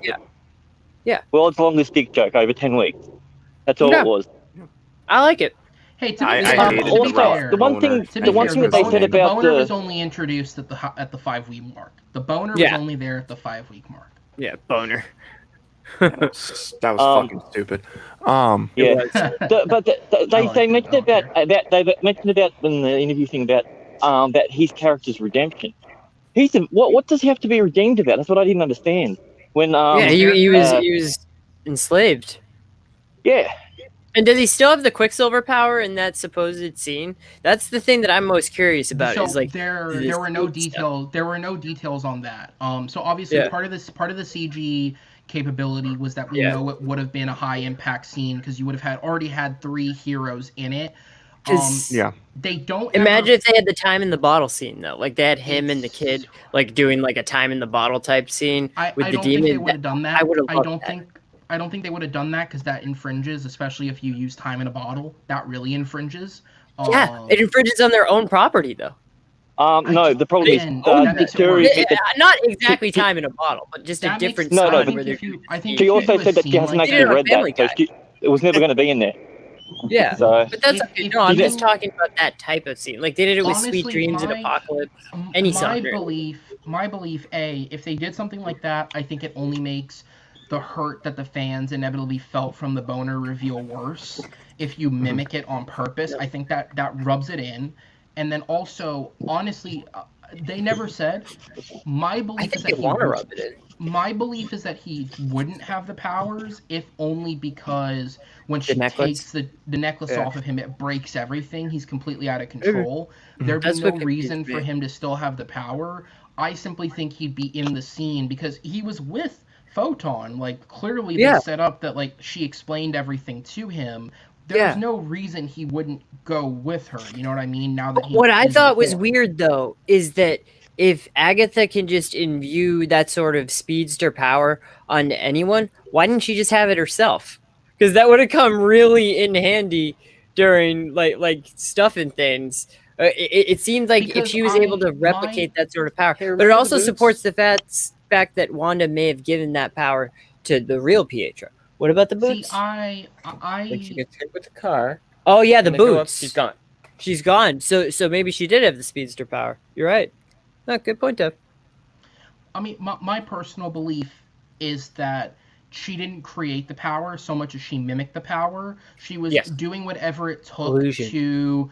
to create the sense that this guy Yeah. was Pietro, and that would include speed powers that Okay. Pietro possessed. Mhm. So that's And the the trail. explanation for me. The trail, yeah. I have an alternative theory, and it might be a little bit out of the box. I think the reason why she picked him was because obviously he looked sort of similar, that sort of stuff. But the whole point of it was he needed to convince Wanda that that's her brother. She's creating everything. We already seen that she can create superpowers. So I think actually it was Wanda that gave Pietro the superpowers, because she believed it was his brother who had those powers. But And then I would think he that was still the whole- have that was it the whole when point he of- confronts Monica later? Because we don't see him run in episode No. 5 when they're introduced. It's only 'cause- after she's convinced. yeah. And Wanda Yeah. says after that, though, like she renounces him. She says, "That man is not your uncle. Don't listen to a thing he says." So you would think that she would take the power away at that point when True, she but found he out. does- She can was speed also under a after lot that. of stress with everything else as well. Yes. So Yeah. I I mean, it's she was hard- it's hard. pretending to be Modern Family. It was very Personally, stressful. I don't think they'll ever answer that. I just don't think that's a No, question I don't think that they will bears either. answering. No, it will never It get was answered. meant to be a troll. Like it was a trolling. I Yeah, don't I think mean- it's trolling. it was I good just think it's great. And I casting. like it. I applaud it. I think that's also rubbed a lot of people Yeah. the wrong way when it comes to it. Because Oh, that's their if we problem. come up with a theory ourselves, their it was problem, yeah, fine. at But the least fact they of the get it matter right. is that they were propagating it with everything week to week with the extra like we wouldn't have said half the stuff if these extra interviews didn't come out. Yeah. So it was But it was a deliberate conscious ploy. decision on Disney's part. And let's just be fair about one thing. What Nikki said earlier: if this was dropped all at once, this show would not be a success. No. They wouldn't. And People to wouldn't be- be complaining at all. To be fair, But people complaining is good for them. I think I do agree with this. I think Disney realized their mistake with the interviews, and I don't know if they'll ever take that approach again, because the moment you saw the tide start to turn on them, and people were so forcefully behind what they believed could be the only real thing that happens, and it was never going to be that, obviously, you stopped seeing the previously recorded before the show started airing interviews where they were time dropping the interviews to tie in with the episode. Right. You stopped seeing those, Yeah. and you started seeing interviews like Matt Shackman that Good Morning the America episode came out where he was like, this is not happening. This is not this. Please don't go into this thinking this because it's not it.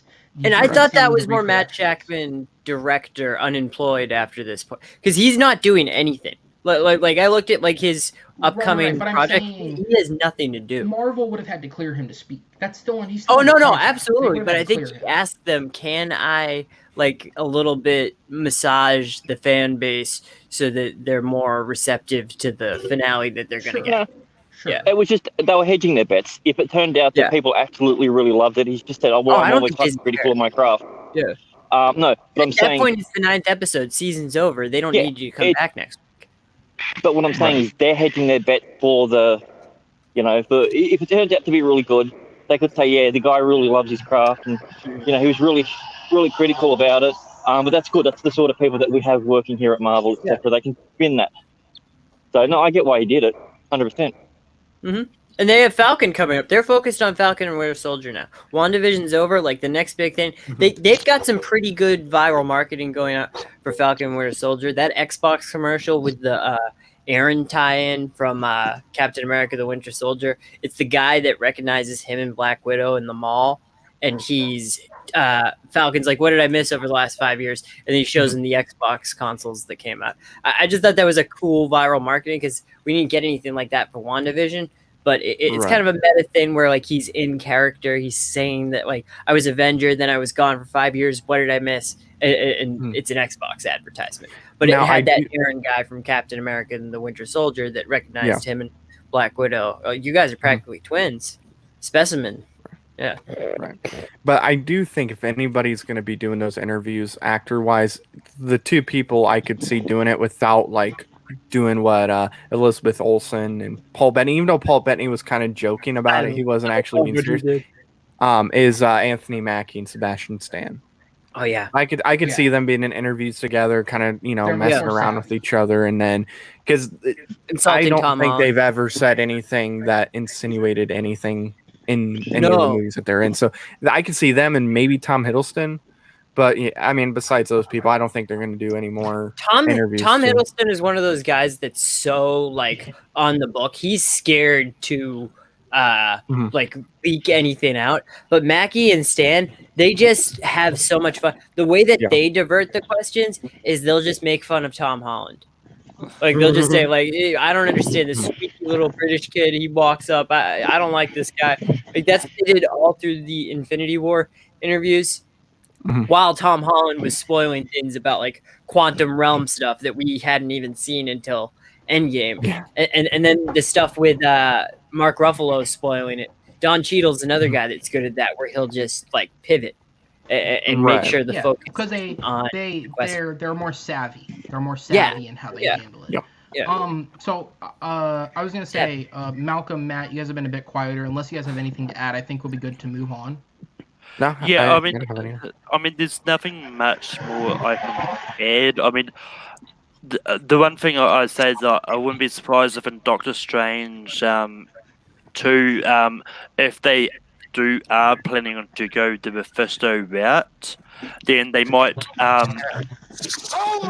that scene the scene they're going to do at the end of WandaVision, they might do as like a flashback showing the because to me the fact they had seen the Scratchy turning to a demon tells me that they are planning Mephisto in the future. It's just one of those ones that they couldn't do for this because of the budget and all that.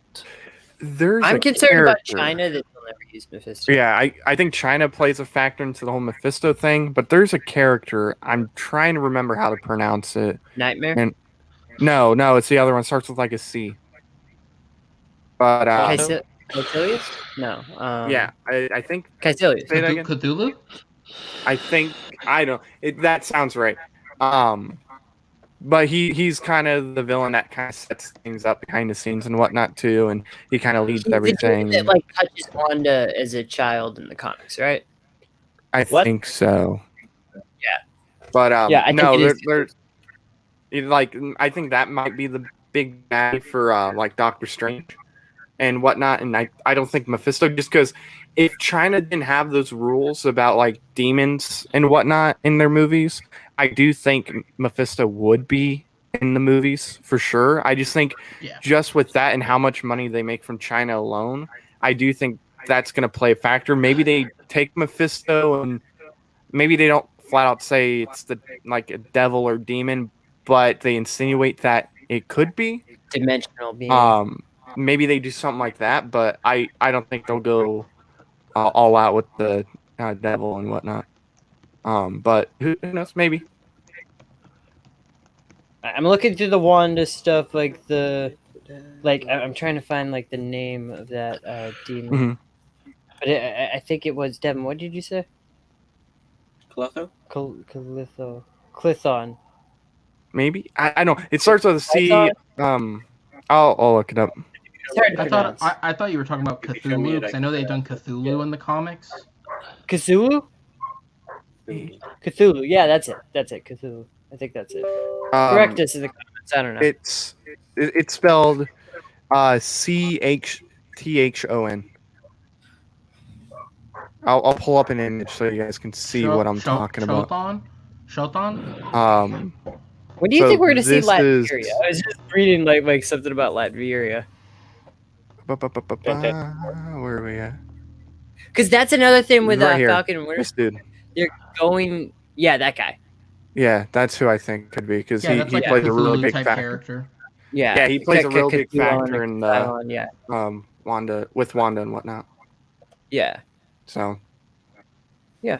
But I watched the doc. The doc was good. I thought that was cool. I was confused at first, because for a second I did think there was a secret episode because they were showing the costumes, and I realized that those are the shots that they turned into black and white, so we never saw those colors before. With So I purple was face? Yeah, purple face. Yeah. Purple Vision and the like blue dressed Wanda, because that's what they did. Because everything Wanda wore in the show was supposed to be red. Right. So they just put her in whatever because it was going black and white. So for black and white, it's they'd go in blues and purples, so that looked more like red because they were wearing blue lipstick in the black and white era to make the lips pop more, to make it look like they were wearing lipstick. Because when you just turn the black and white filter on, they said it didn't look like it. I will say I do like the little nod, and I'm gonna assume it's a nod to this that they did in that last episode with her costume, where it's the same like look as Magneto and the Mike Fassbender Magneto, like his that he wears and whatnot. a little bit. It looks very similar to that, so I thought that was a cool little nod. So you Maybe get the little, I think like, it's like a little Easter egg, but you know, people are gonna be like, "Oh my god, that's from the X-verse." But at this point, I think that I heard something that Elizabeth Olsen had some sort of like costume input for it. Yeah. Yeah. So that's cool. I mean, I It's a great look. think Good look on it. yeah, I think it was a bit of that, and I think it was a bit of I don't think they have a lot of the Avengers actually have really bright sort of colors as their costumes. Even Iron Man, who's normally a lot brighter in the comics, his suits were more a duller red. I think it's partly because like maybe the brightness like under the lights and that shines too much. I don't know. Maybe. Yeah. Oh, yeah. I thought that was a cool little thing though. Yeah. So Every with Marvel that- costume is red, so it's like it's all like the same shade of But red. it's very, very similar though. That's why I just think it's a little nod. It's like hey, here's a little Easter egg for you. Let's enjoy it. Yeah, it's the same like color palette. It's like on like the Arrowverse shows, even though they're all like the same like toned down color palette in that. Whereas like with the Russo films, like when you watch those Russo films, especially like in Endgame, you notice that if you watch the side by side comparison with the Captain America costume and that with the Avengers one, it's a little bit more of a desaturated blue in the Russo brothers one. So like they try to keep like consistent color tonal palette when you're working with the costumes on set, so that when you do whatever filters you're doing in post, they look like the way that they want to. If they do go a full multiverse route, I want to see a shot of Jeremy Renner in the comic accurate Hawkeye outfit. Yes. Yeah. Yes. Give him a little helmet. Like you could pull that off. Like there was that post-credit scene of the Wolverine where like they showed like it in a case, like it was a deleted scene. Yeah. It looked good. They could Yeah. have had him wear that. Like it wouldn't have looked Right. that stupid. It looked like a tactical like helmet that would actually like protect his head, and like you could stab people with the little ears. Mhm. Like, that'd be fun. You could make it work. That's how I want to see Wolverine when he finally shows up. Like give us the Well, yellow I mean, with the spiky things. well, I think when the X-Men join, I think they will probably go like full costume and stuff for them. We But sort of got a anyway, little dude, what's the next story? True. bedtime. That's no bedtime stories. And on that, let's go ahead and move on to the next set of topics. MGM announced earlier this week that Creed 3 would be officially moving forward. After being long rumored, they confirmed that Michael B. Jordan will be making his directorial debut with the film. As of now, he'll be joined by Teresa Thompson and Felicia Rashad, reprising their roles from the previous films, but there's no word on if Sylvester Stallone will return. The film is set for release on November 23rd, 2022. Borderlands is a video game adaptation that already boasts an impressive cast featuring Cate Blanchett, Kevin Hart, Jack Black, and Jamie Lee Curtis. And this week they added 2 more members. Ariana Greenblatt, best known for playing young Gamora in Avengers Infinity War and Minnow in the recently released Love and Monsters, has been cast in the role of teenage bomb expert Tiny Tina. In the games, Tiny Tina is a girl who is seeking revenge against the man who sold her to the Hyperion Corporation so they could experiment on her. She will also be joined by her video game bodyguard Krieg, who will be played by Creed 2 co-star Florian Munteanu, who was cast in the role. Alongside these announcements, it was confirmed that the film will begin filming in mid-April in Hungary. Star Trek fans got a piece of news that may come off as exciting to them when writer-director Nicholas Meyer revealed that he recently wrote an extensive pitch for a new Star Trek film to be worked on by himself. Meyer is best known for writing and directing Star Trek II, The Wrath of Khan, as well as 6, The Undiscovered Country, and he also contributed to Leonard Nimoy's Star Trek IV, The Voyage Home. The pitch is apparently an original idea not based on anything currently happening in the Trek universe. Though there isn't a movie greenlit, the pitch has apparently been heard by producer Alex Kurtzman, as well as producer J.J. Abrams and Paramount studio head Emma Watts. Star Trek has recently shown life in its film developments once again from multiple different angles, so there's an outside shot that the Star Trek legend may have one last chance at the universe. And finally, to end this video, DC had some interesting casting confirmations and rejections this week. The first was after it had been thought that she may opt out of appearing in the film, Kiersey Clemons was confirmed to be returning to the DCEU as Iris Rest, and Andy Muschietti's the upcoming The Flash. We also learned this week that apparently in one of the many drafts of the script, Joe Manganiello's Deathstroke was supposed to appear in the upcoming The Suicide Squad. The inclusion was apparently legit enough that Manganiello was informed in order to keep his schedule open to film, but for some reason at some point he was dropped for an unknown. So, and I should add on, since the recording of these videos, 2 more tidbits related to 2 of these stories dropped. For Borderlands, another cast member was added to the film. Actress Haley Bennett was cast in a role that is apparently not from the video games. They did not say what it is, but they said it will be an originally written role for the story in the film. And then they followed that with the DC news. As I found out right before the show, apparently now there is a story going around that Billy Crudup, who was previously cast as Henry Allen, his father, is possibly no longer returning to the film, and they are already looking at potential recasting options for him. And I believe... Like, they've already recast him because he was somebody different when Zack Snyder started, and then they recasted him for the release we saw. No, Crudup was a part. Crudup was it for Zack Snyder. Snyder cast. No, at first, before they started shooting, they had done before they started shooting. There was a second guy. I don't know. I mean, I just know they haven't. They didn't. I don't. It was Billy Crudup and Joss Whedon's Justice League. So yeah, right. It was before that. But I do want to say though before, because I don't know how much we'll talk about this. The little girl that got casted in Borderlands, I do like that casting a lot. I don't know if any of you saw Love and Monsters. Actually, I liked the movie quite a bit. I really liked it. And she's really good in the movie too. Yeah. Like she's the daughter of what's his face from Guardians and Walking Thanos? Dead. Michael Rooker. Michael Rooker. He's like the little girl, the daughter of his and whatnot. She's really good in the movie. So Yeah. going off of that, and she really wasn't in a whole lot of it. Infinity War for me to judge. You know, No. if she was in it a little more, then maybe. But just going off of Love and Monsters. Wait, what? yeah, I thought Nikki was saying something, but no. I like the casting a lot. For that. Yeah. And I'm not too big on this Borderlands movie. I like some of the casting, but Kevin Hart really turns me off because I think he's good in dramas, but I with franchises and whatnot, and comedies, so, I'm not too big on him. And so they have said that, which is why I really like the cast they're building. Like Kate Blanchett, I like Jack Black as Claptrap, I like Jamie Lee Curtis, I like Haley Bennett. You're right. Have you played the game? I have. Yes, I've played the first two. I really like play 3 and Tales from Borderlands. I might play it this week. I really like the casting of Ariana Greenblatt for Tiny Tina.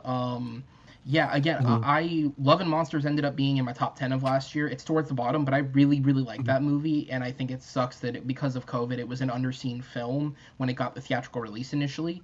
But I really would recommend it to anybody who can afford the rental. I think it's a really solid film.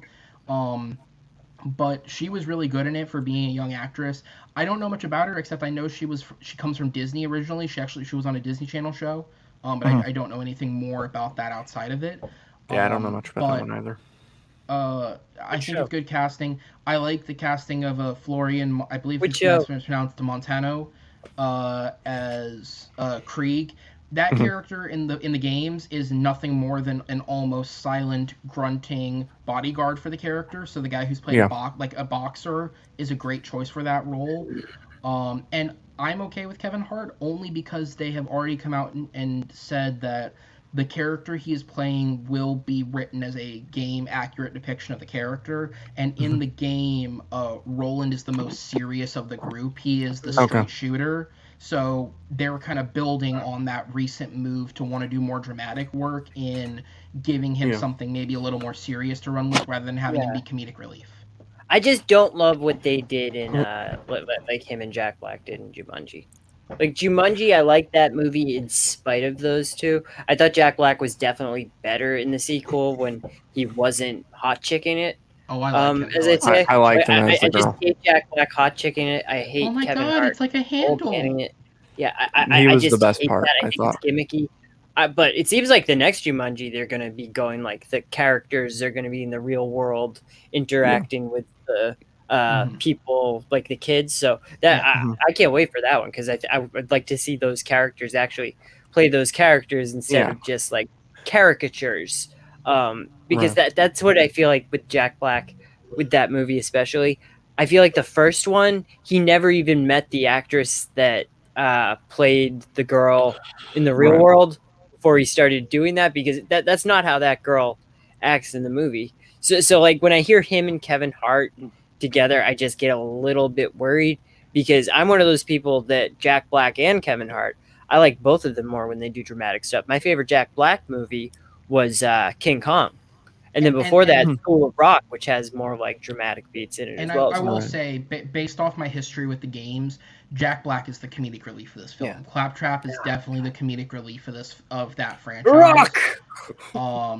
From what I remember, he's not even really in the first game all that much, if I remember correctly. He's a piece that was more included in the sequels. So, again, it seems like with some of the characters they've brought in, they are moving towards a mostly game-straight adaptation because it's not a difficult story to adapt. It's very straightforward, but they're making additions and bringing things in from the other games. To me, really, the pinnacle for all this still lies on Eli Roth. Like, Is he in it or that's weird. Directing? No, he's directing. He's directing it. That's And incredible. I think this is going to be amazing. Yeah, it's so I think he's made some, and I'm not a huge horror guy. I think he's made solid horror in the past. I haven't seen Yeah, but he the does other gore film. really well, though. You know what I mean? Like I gore haven't horror. seen the other film he made with Jack Black, actually, The House with a Clock in Its Walls. I haven't seen it. I heard it was okay. And that Yeah, looked I good liked for like it. a kids movie. Okay, Yeah, so I liked it. You liked it, Malcolm? my You saw thing it? is- Yeah, they're both saying they liked it. So I haven't Okay. seen it yet, but my thing is just my worry with Roth is this is like not a step above Yeah. what he's done, but like 3 steps above in terms of And that was Kate budget. Blanchett too. Does Kate That is Blanchett true. in that She film? was in it. Yeah, Yeah, they're she both- was in it. Okay, yeah. fair enough. That was one Fair of those enough. movies I would have seen, but like there were other movies coming out that weekend, so I just never got to it. But I am interested in this. Yeah, but I'm just worried for him in terms of taking the step above, like doing smaller films like that, and how high is he going, especially with, and this is more game related, but the film was brought into this recently.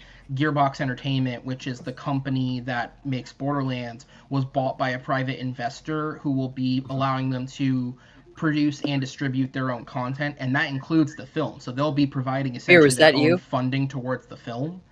Wait, what? Are you the private investor? Is that what you're doing with all that sports money? I plead fifth.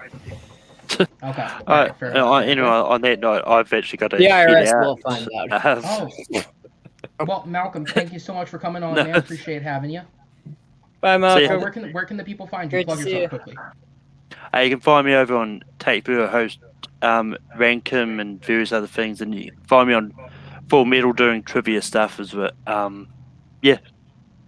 All right. Thank you, brother. Thanks for coming on. But yeah, so Nikki, you wanted it brought up. We got to it. It got brought up. Talk to me about Nicholas Meyer. Star Trek, yeah. I mean, Wrath of Khan, director, Undiscovered Country director, writing credit on Voyage Home.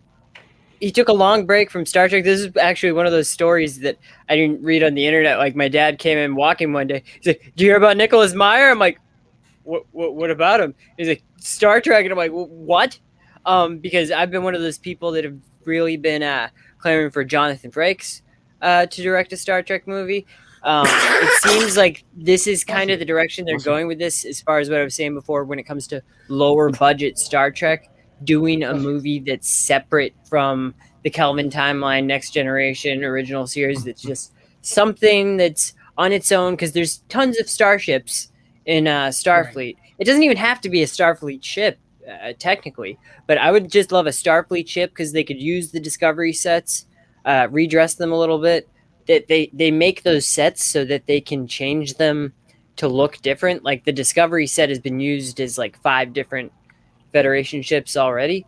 So that's what I say. Just grab those sets, grab a director that you trust, like a Nicholas Meyer or a Jonathan Frakes, and have them do it. And one of the writers of Discovery is also working on this stuff, so that makes me think that it might take place in the And future timeline that they're Meyer- doing on Discovery now.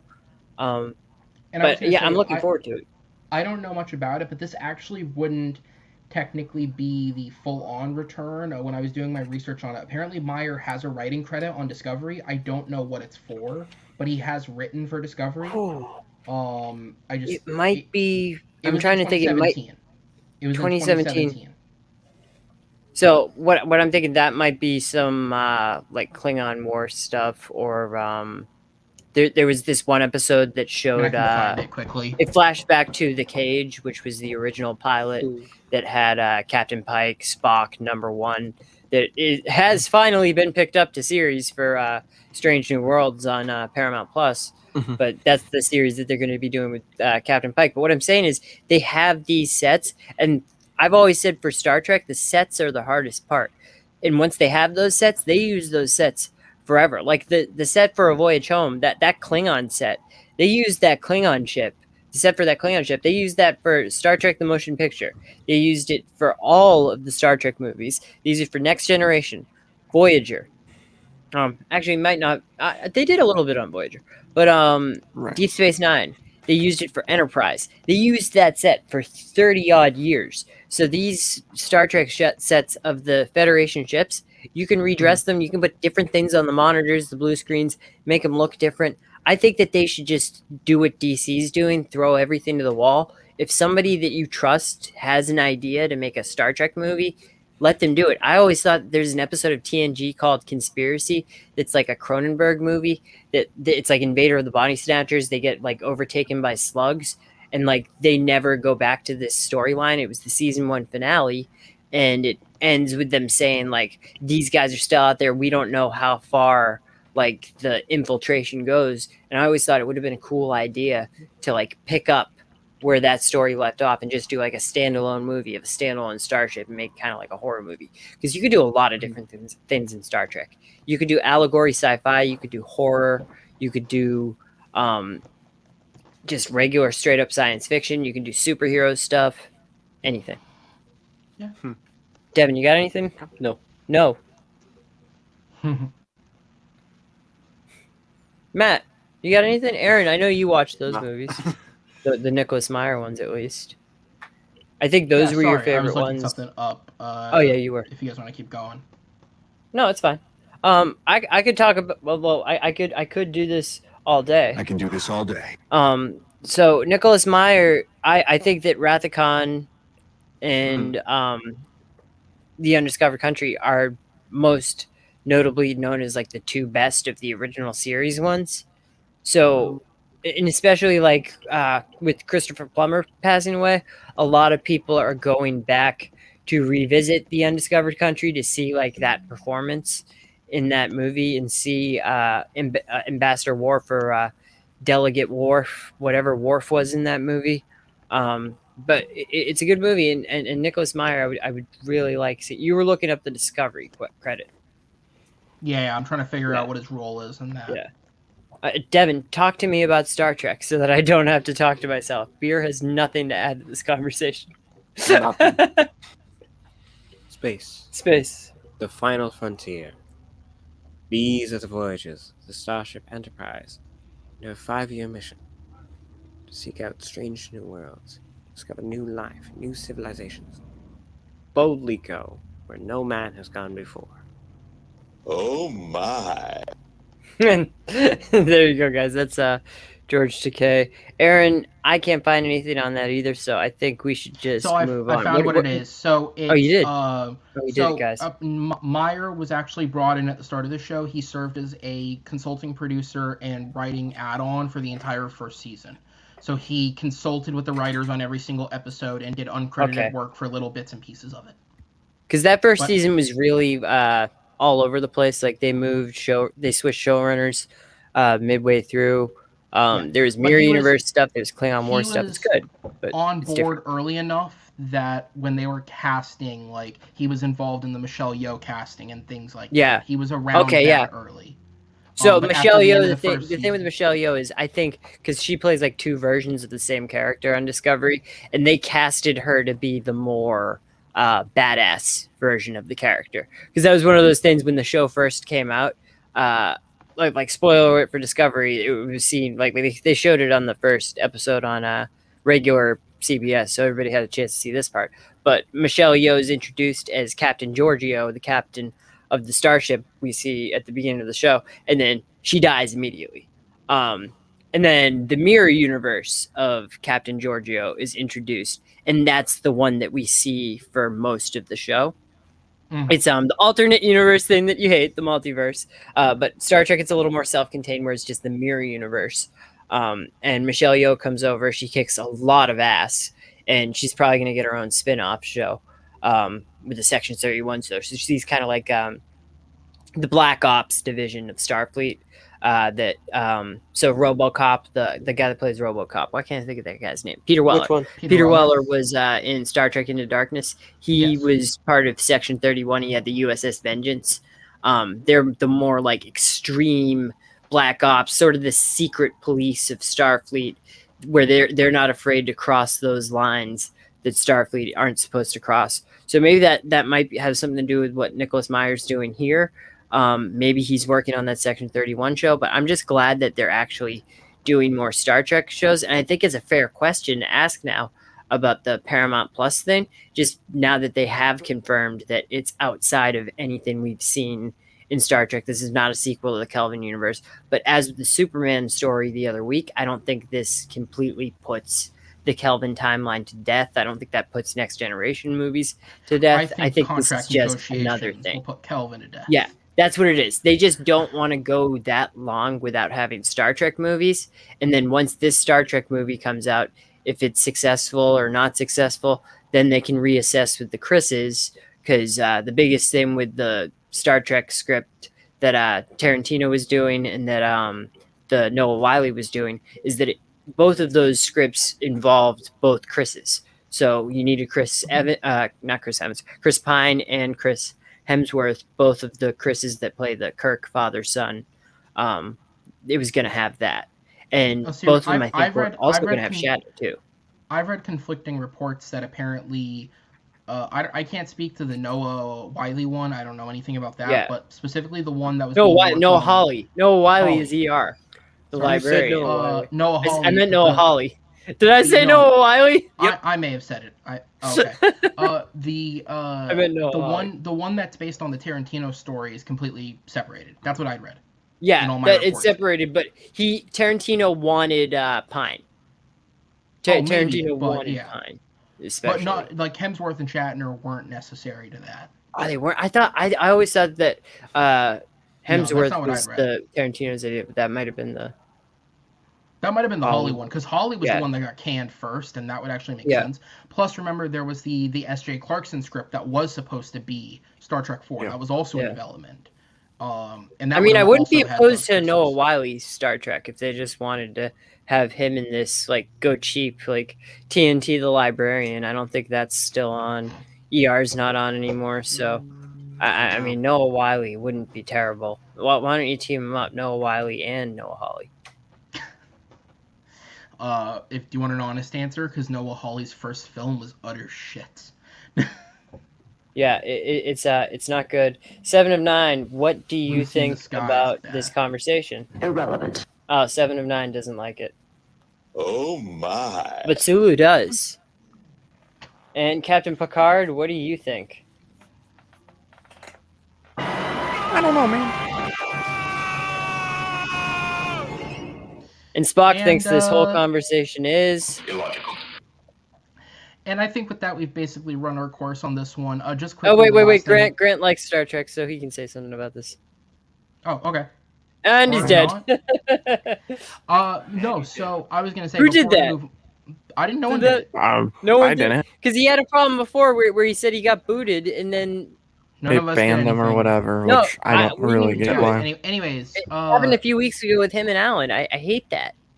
Yeah, that's my problem with streaming. So... the one thing I wanted to touch on before we move on is the Creed story. Cool. I'm glad that they're making one. Yeah. Good for Michael B. Jordan if he wants to step in and direct. I know he's been producing more and he's been learning more on set stuff. If you want to direct, cool. That's a good small film to cut your teeth on. I hope it works out. Small. It's a small, big film. Like Rocky films have always had a small film vibe with the like big film support behind it. No, they don't. But it's just we don't have a lot of small franchises. But those movies are always they're not spectacle first. Is what I'm saying. They're character first. Especially the Creed films. The character work they've done in the Creed films, like with Rocky. I really hope we get Rocky back. I don't think they've said if Stallone's coming back or not. No. He's not confirmed. I would love to see the guy from what's his name? The guy from Heroes and This Is Us. That guy. I'd love to see him come back as his son. Tessa Thompson, she's great. Michael B. Jordan, great, of course. I love the lady that plays Creed's wife, his mother. Felicia Rashad. Yep, it's a great cast. I'd even like to see Drago again. If they could maybe get Apollo in to do some flashback stuff, perhaps maybe get a little de-aging in there, just because I would love. That's one thing they haven't done in these Creed movies is bring Carl Weathers back as Apollo for like a scene or something like that. And I think that's they ever will. It would be gimmicky, but they don't have to do it per se. It's just something that would be interesting. Because his character died before. Rocky IV. Spoiler. Yeah, before he was born. So after the greatest entrance ever. But he did watch him on TV, and he did have that scene. Like I like where he's fighting against like the projector of him in Creed 1. Like he's like fighting his shadow of him. But I really, it could be like one of those things where it's a trope, but hallucination or like flashback. But maybe there's something that happened with, and it's just like something that I'm throwing out there. But he didn't know that Creed didn't know he had a son. What if Creed didn't know that he had another son? Like what if they like flash back to something with Creed that he had another son that also becomes a boxer that challenges Adonis Creed.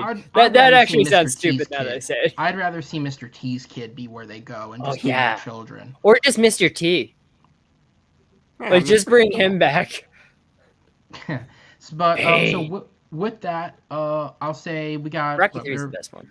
We're 10 minutes off 2 hours. Let's go one more topic, and then let's get the hell out of here. One more time.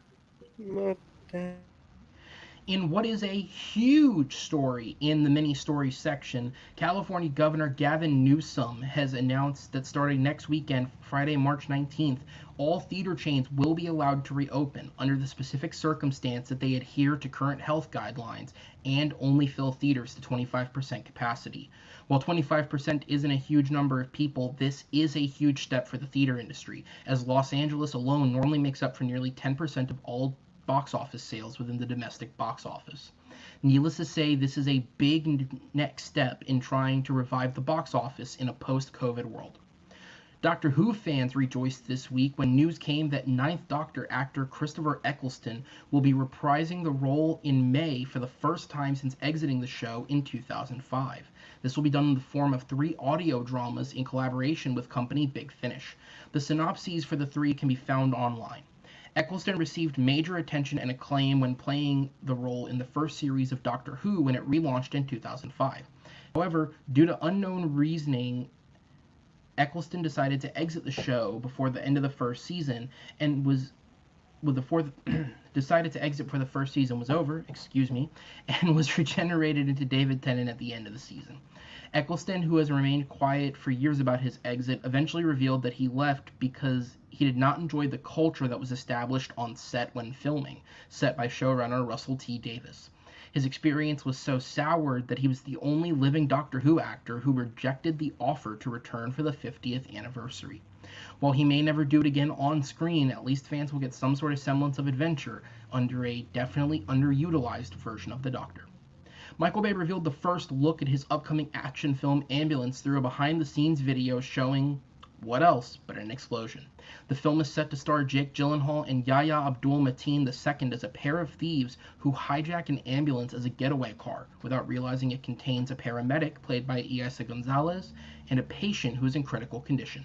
The film is an adaptation of the 2005 Danish action film of the same name, although Bay has already stated that changes will be made so that it's not an identical American redo. The film is set to release on February 18th. Look what How does Michael did Bay now, get all guys. these people? No, Because Michael Bay really. makes money, man. Michael Kevin Bay got makes so money. angry there. How does he get Jake I was like, look what Gyllenhaal Michael Bay of all did. people? Bro, honestly, like, as far as Bay films go, call me excited. I think that's a good a solid trio. Jake Gyllenhaal, Yahya Mateen, certainly every time we see him in a film, he gets better He's and in better. everything. He's everywhere. I thought he was great in The Trial of Chicago 7 as Bobby Watchmen? Seale. I haven't seen Watchmen, but I've heard he's great in that. I thought he was the His best dick's part of in that. Aquaman. I thought That was and great, too. naturally. I thought even in a film that I'm not that fond of, The Greatest Showman, like he's fine in that. I still haven't watched that, but I love the soundtrack. Wow.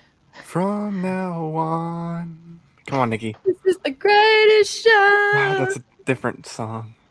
I like that one. I like the Never Enough one too, like the Kelly Clarkson. It's good stuff. No, you've listened to the celebrity version. That makes more sense. I listen to the version that comes on Pandora. What's the version in the movie? The version of the movie is the lady from what's her name? Technically, it's not her, but the character is played by her. Who's played by her? Rebecca Ferguson. Oh, never. Oh no! The Dr. Sleep ruined Rebecca Ferguson for me. Too bad. It's a great hat, though. Also, to address Great hat, sexy hat. To address the question quickly, in Greatest Showman, he was Zendaya's older brother.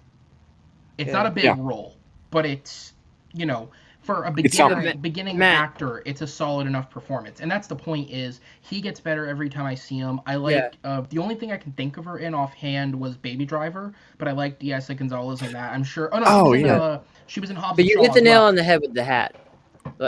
Great hat. But I mean, Great hat. a Michael Bay film isn't exactly the place to stretch your acting prowess. No. Tell but I that think to it can be Stanley fun. Tucci. A good cast No, he is... played a great Merlin. If you have a good cast, Oh my then I think god! you can make a film entertaining. Even his worst films, like for me, oh god, the Netflix film, Six Underground. That's not a good film at all. To me, the best part of that film is the first 20 minutes when you have Dave Franco and Ryan Reynolds ripping on each other. Because to me, that's what excited me about the film, was their chemistry. So when Franco gets offed, it's like, okay, that kind of sucks. But yeah, Franco's dead in the first scene.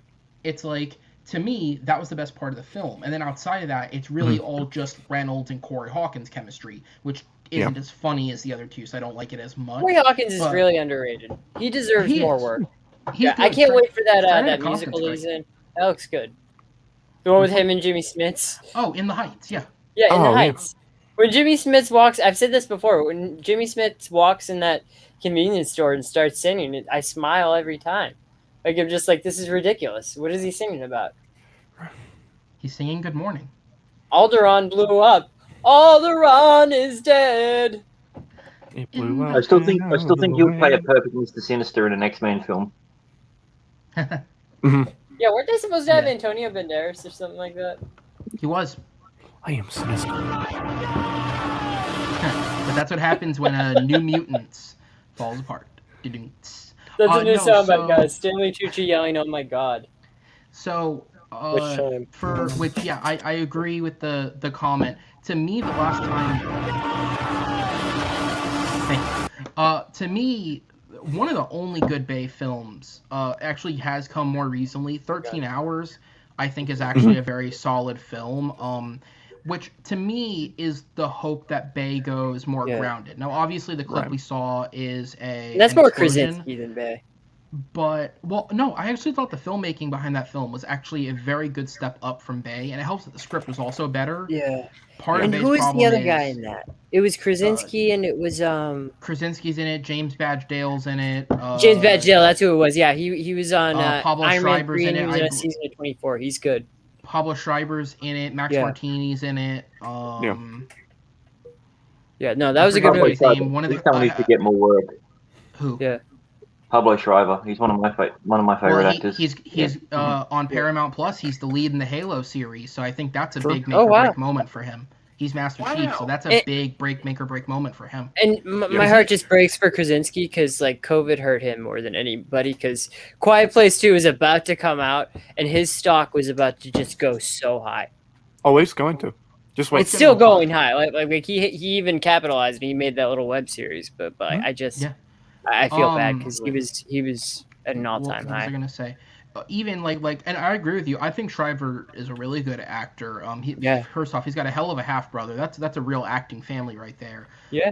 But a film that to me, like, all my friends saw it and thought it was like the next best thing, and then I watched it and was like, oh, so it's fucking Heat. But I forget what it's even called now. The film that Pablo Schreiber was in with Gerard Butler and O'Shea Jackson Jr. Greenland?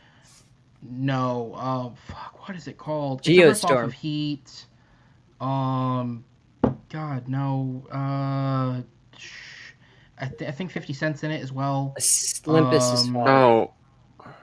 Who else is? Jamie Foxx who's in it? Jamie Foxx. Law-abiding citizen. It's O'Shea Jackson Jr. It's Jerry B. Oh my God. Yeah, Gerard Butler. Den of Thieves. Thank you, Diaz. Den of Thieves. Yeah, Thank you. Den of Thieves. Thank you so much. Diaz for the win. That film is incredibly mediocre. Every time Pablo Schreiber's on screen, it becomes much more. It gets better. I think him and O'Shea Jackson make that film because Gerard Butler's fine, 50 Cent's fine, but him and O'Shea Jackson are way better than that film's material. I mean, he made Orange Is the New Black's first 2 seasons watchable. Yeah. I don't think on that. Okay, I didn't know he was on that. His name was Cent, though, is one of those actors. A massive porn star. 50 Cent is one of those actors though that he really commits. Like I remember reading this story in a magazine like 15 years ago that he like dropped weight down to like 110 pounds for a role for a movie that was never released. And I'm just curious, did that movie ever get released to a streaming service or something? Because like that was supposed to be like a career making performance for him. That one was called Get Rich or Die Hungry. No, it wasn't that one. That's a good one though. That's funny. Yeah, but I just remember seeing like the images of this, and he just looked so sickly. Like he's really emaciated. Yeah. You've seen it, right? Like the images. Yeah, it's an incredible transformation. He looked like Captain America before he was transformed. Yeah, or like me. I was gonna say, I don't know what that performance would have done for him if we'd seen it. In my opinion, 50 I'm just saying he has a high work ethic. 50 Cent's acting has been about as good as 50 Cent's rapping, which is he's never the worst thing there, but he's never the best. He tries hard, like he commits. It's like I look at him almost like a Batista, like where Batista, we see Batista pop up and things. He's not the greatest actor in the world, but he has respect enough for the craft that he's always trying to better himself. So I just think 50 Cent, and that's like the first thing that I ever heard of him acting in. So every time I see 50 Cent in something, I'm like, okay, well, 50 Cent, I know that he can at least commit to a role. Or maybe since that movie never came out, he never committed to a role again. But either way, I just look at that sort of like work ethic. Right. Yeah. So I was to move on from the Michael Bay part of that. I like The Rock. Is in the movie. I like The Rock too. The Rock's fine. Both the performer and the movie. Yeah. No, we're not talking about The Rock.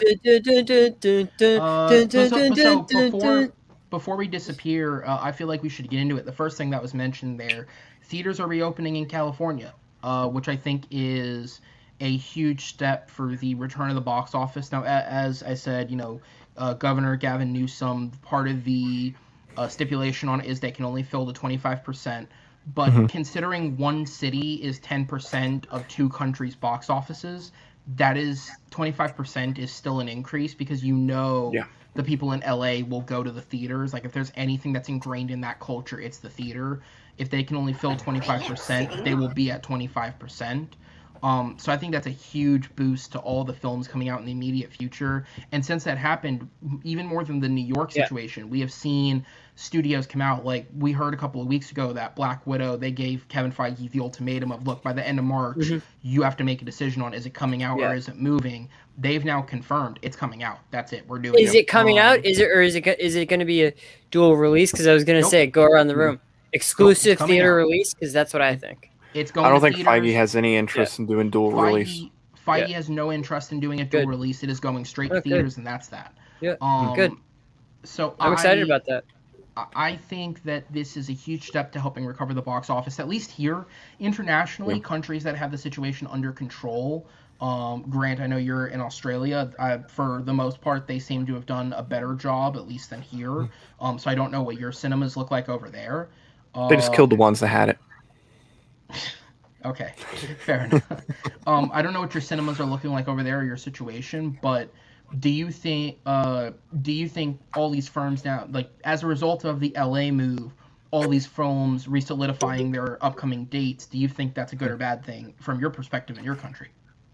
Well, with our ones, we only had a shutdown for a very small time. When everything shut down around the world, we had that, and then they opened up a year ago.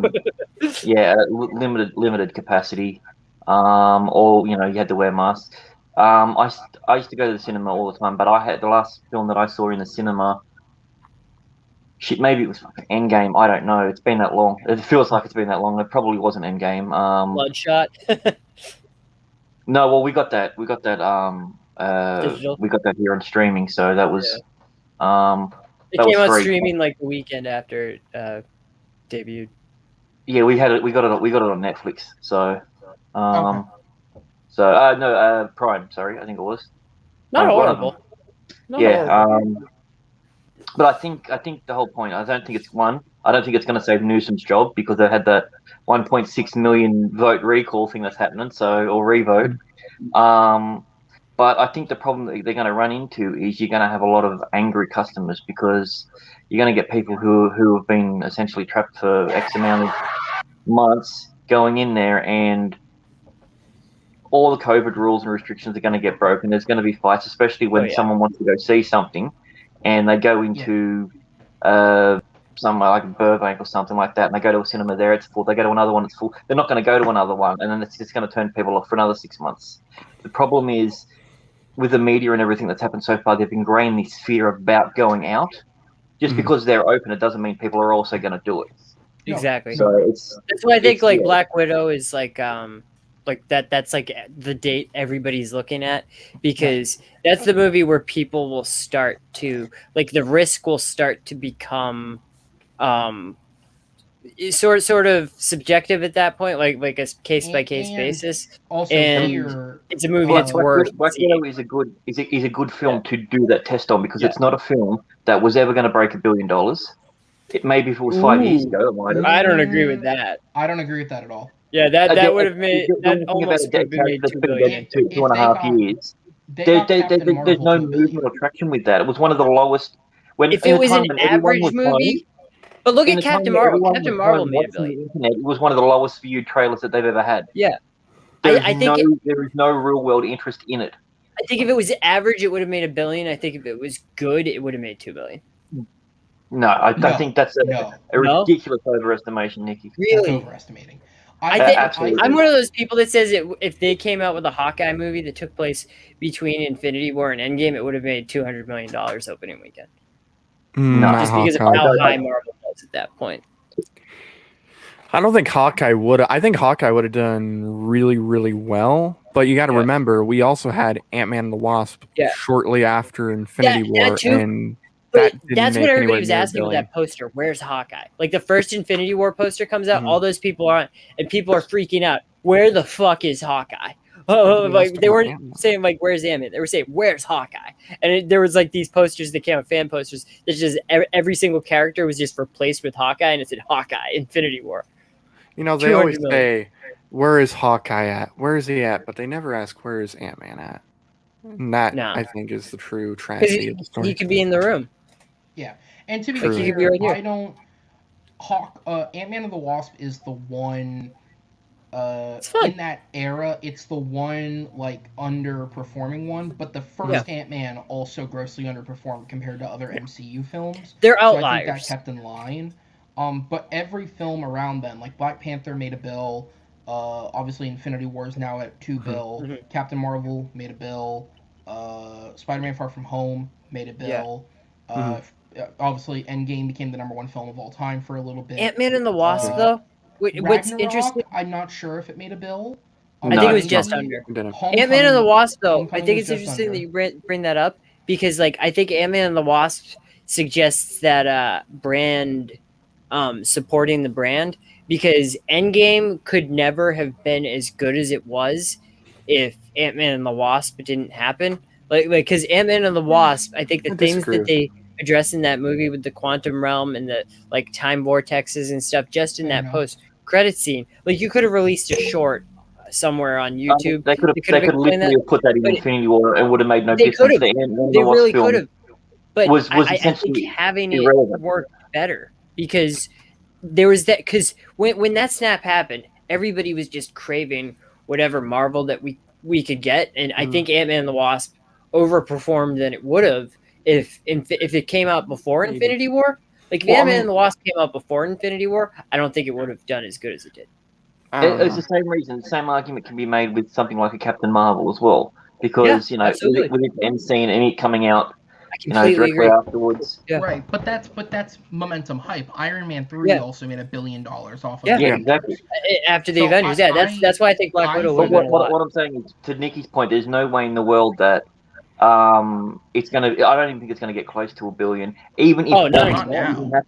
Even if all this stuff didn't happen, I think the fact of the matter is that if it got over 400 million or 500 million, it would be considered a massive success.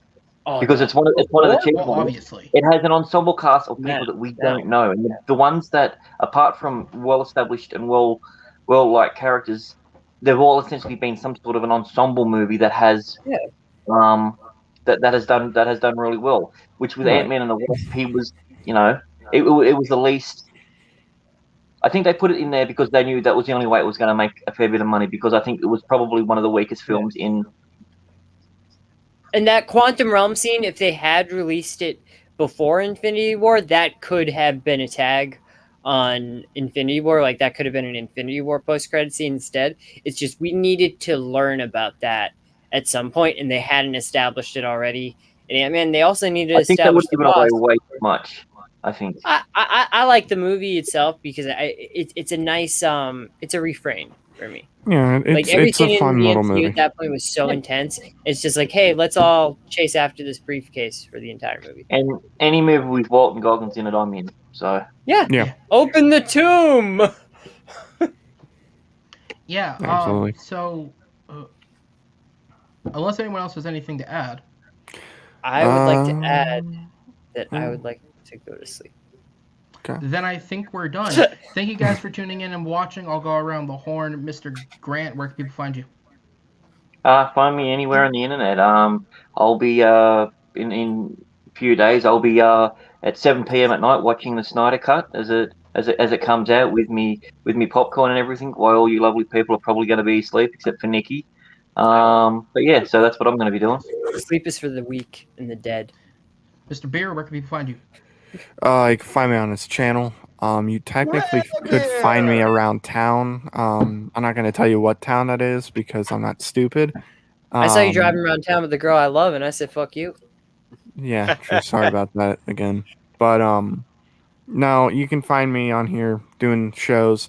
We got another show launching this upcoming Friday. Yeah. I might be doing a watch along for the Snyder Cut. So Nikki, if you want to join, we'll sit down. We'll eat popcorn out of my Mulan tub that I got from the theater yesterday. I still because have one they have from no more Creed. tubs. I'm glad you said the word tub because I had really weird visions then. I was gonna say bucket. Yeah, I have a bucket here, and it has popcorn in it, so I put more popcorn in there. We can snack on the popcorn. Watch How do the they have a Snyder Cut Mulan one? That live. didn't even get a theatrical release. They sent Well, them out. they got them when they were gonna initially do the theatrical release, and Remember, they just need Nikki, to get rid of the them. pandemic started less than a month before Mulan's release in theaters. They got the people that were in the Uyghur internment camps to make them for everyone. Forgot about that. Yeah, But so all Keiko the from little Deep Space children Nine's in that made movie. these for us. So no, I have another one. These have literally been at that theater for the longest time. They're just trying to get rid of all of them at this point. I want one. But yeah, you can find me on there this Friday. We got a show. We're gonna do a Snyder Cut watch along. So, yeah, it will probably be around, I'll say 3:00 Eastern to play it safe because I do work thirds, or else we probably would do one at 3 a.m. When it drops online. And then besides that, After Dark. And yeah, if you find me in town, please don't hurt me, or else, that won't be good. Yeah, Nikki, where can people find you? And also, yeah, you can find me here definitely doing the Falcon Winter Soldier review show on Friday. Yeah, we'll do Snyder Cut. I don't know if I'll be able to do the entire movie in one sitting, but I'll definitely pop in for some of it with Beer. I'm gonna watch that movie a lot over 24 hours. I've been waiting for this for a long time. I'm just excited about it because I hated the Justice League that came out, and I'm just glad that we're gonna get a better version of that. Devin, No, that one's called the Justice League. The Justice League. Yeah, no justice for me. You can find me on D&D Beyond as Sigmund Mandelbrot. I don't even know what that is, but Sigmund Mandelbrot, this is for you. And you guys can find me all over TMG Entertainment as we do as much as we can plug all the shows. Tomorrow, Sundays at noon, we have the Supernova Show. All your geekiest pleasures aired out in one place on that show. On Mondays at 7 p.m. EST, we have Schmo Talks. That is my hosted Schmodown show.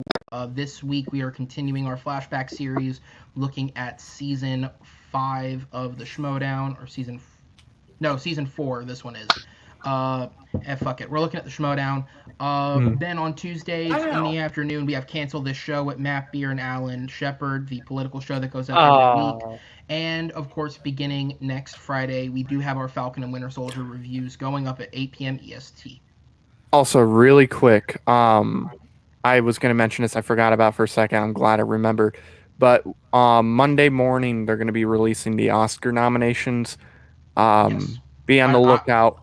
If you want to do a live stream with me, Aaron, you can. Hey, I might do I one. love that. I love that. All right. Yeah, so we'll do something. It's like at 8:19 in the morning, I think, is when they officially are starting to be announced. So 8 EST or PST?